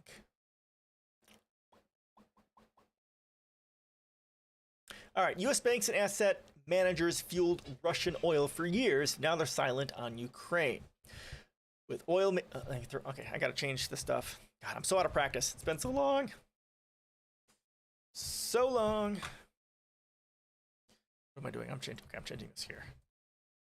There we go. With oil majors ending their Russia partnerships, it's easy to forget who's really funding oil expansion. Citigroup, BlackRock, Vanguard. Yeah, and that's... The banks would get out of fossil fuel funding, I think things would radically change. But, I mean, why would they do that? Because there's so much money in it. So much money in it. With the war in Ukraine drawing scrutiny, this is from March, by the way. That's the context that we're talking about. So it's a few months old. With the war in Ukraine drawing scrutiny to big oil's activities in Russia, companies like Exxon and Chevron are exiting partnerships rapidly, effectively burning billions in investment and anticipated profits from joint ventures. Corporate America's largest shareholders in Russian oil and gas, however, have remained relatively silent. In addition to unwanted and potentially damaging publicity, winding down these equity investments is complicated. Yeah, I bet it is. The Moscow Stock Exchange remains frozen after the Russian central bank halted trading following the Russian invasion of Ukraine. If the market reopens, American shareholders may struggle to find a buyer for the depreciated shares, and selling them cheap back to Russian shareholders could have additional consequences. Yeah, it's going to be very, very hard for Russia to an extent. Wait, did they exit them, though? I thought they still participated in those investments. Their partner. Oh, that could... Oh, yeah, that could be. It could be just a shifting money around, right? So technically we did, but our subsidiaries bought them up or something like that. Or not bought them up, but they're still keeping theirs. Yeah. Oh, yeah. That's a very good point. Very good point. Yeah. Bastards.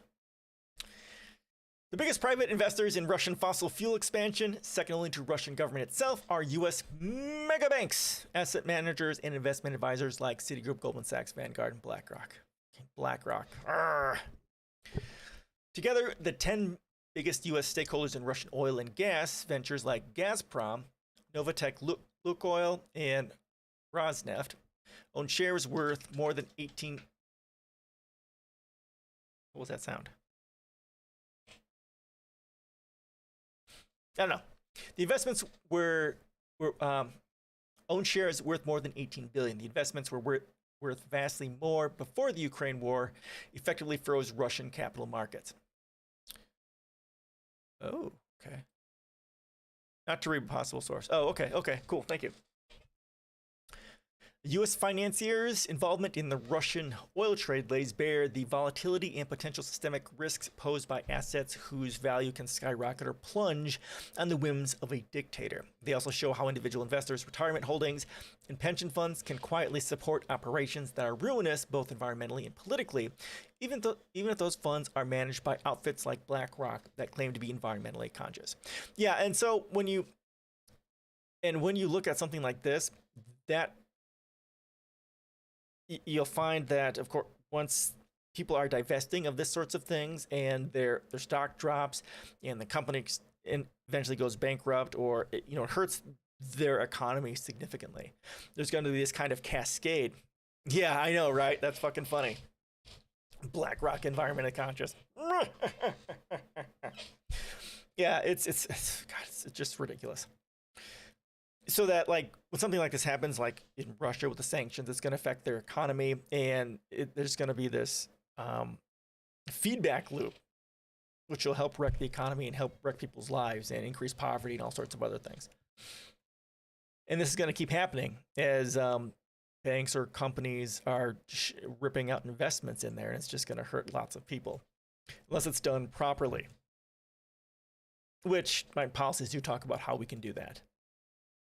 While oil majors like Exxon and Shell have publicly distanced themselves from Russian projects, BlackRock and Citigroup have done little to unwind their investments, though the latter has admitted it could lose nearly $5 billion due to its heavy involvement in Russian markets. Too bad, so sad. To assess the U.S. financial system's exposure to Russia's oil and gas industry, Bailout Watch analyzed Bloomberg data drawn from public filings describing ownership of 9 Russian fossil fuel ventures with market capitalizations ranging from $1.5 billion to $14 billion. Among the findings, all 9 companies have a U.S. financier among their top 4 investors. A U.S. firm is the biggest or second biggest equity holder for more than 5 of the companies.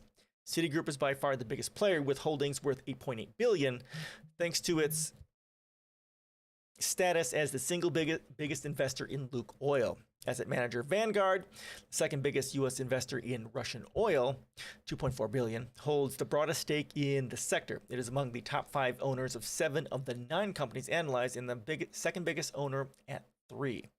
5 U.S. financiers have holdings worth over $1 billion. In addition to Citigroup and Vanguard, they are BlackRock, Bank of New York Mellon Corp., Fidelity Parent FMR, LLC. Valuations are based on exchange rates and share prices as of March 3rd, 2022. Okay, so market value over here is in US dollars. So Citigroup, so $8 billion. Vanguard, $2 billion. BlackRock, $1.7 billion. $1.8 billion. Bank of New York Mellon, 1.8. 1.7 billion. Goldman Sachs, $462 million. JP Morgan Chase, $442 million.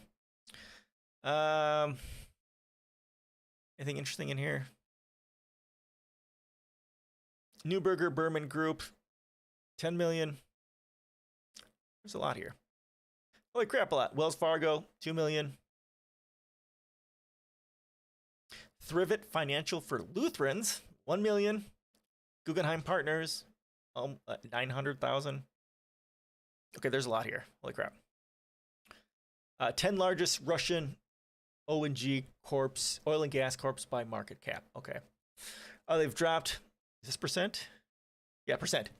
So 33% drop, 34%, 25%, 48%, 26% drop, 20%, 2.6% increase. What? So the one that increased was Yakutsk Fuel Energy Co. PJSC, 2.68 increase. Looks like it's price and what is this? I don't know what this is. This has got to be rubles. Okay. Gazprom dropped by 33%. Luke Oil dropped by 25%. Gazprom, again, a different one, 26% drop. Transneft, 18%. Huge drops. Oh, yeah, because the rest of this didn't load. Okay, that's it. There we go. All right, we're at 5:02. Got 3 hours in. All right. Any last minute questions, comments, or suggestions before we call this a day? Thank you guys so much for gifting me with your time. I really do appreciate it. You know, it's been a while since I have streamed, and I'm getting back into it. Currently, we're at once a week on Saturdays. I think once we get to the attic done and my office is set up, I'll try and figure out how I can stream a little bit more, because I'll be able to stream later in the day. Because right now I'm limited because my computer is in our bedroom, so I don't want to annoy the shit out of the wife. But once I'm up in the attic and I have my own office, I have a lot more flexibility in when I can stream. So in my work hours here goes till 6. Look at the end. Yeah. Thanks so much, dude. It's always great to have you here. You've been a great, wonderful supporter. I love you, man. I love you. And yeah, it is acceptable to miss my stream if you're doing RPG stuff. That is always acceptable. You always get a gold star and a pass for me. Yeah, and of course, if you want to watch the rest, it's there. Grilly Bear popped in for a little bit. I'm not sure if she's still here. She popped in after, I think, the first hour or so. So yeah, yeah, thank you, man. So that's good. Yeah, we had one person pop in who who's a capitalist apologist who I had to boot, not boot. I timed him out. You can see that too. That was pretty interesting. So that happened, and then yeah, Gil had popped in. You saw most of that. He's put out some interesting videos, which I'll have to take a look at about climate change. And that's pretty much it. We did. So here, I'll go to the front here. We did these images from NDT about Jupiter. Yeah, definitely. Here's a picture of Jupiter. Here's Pluto.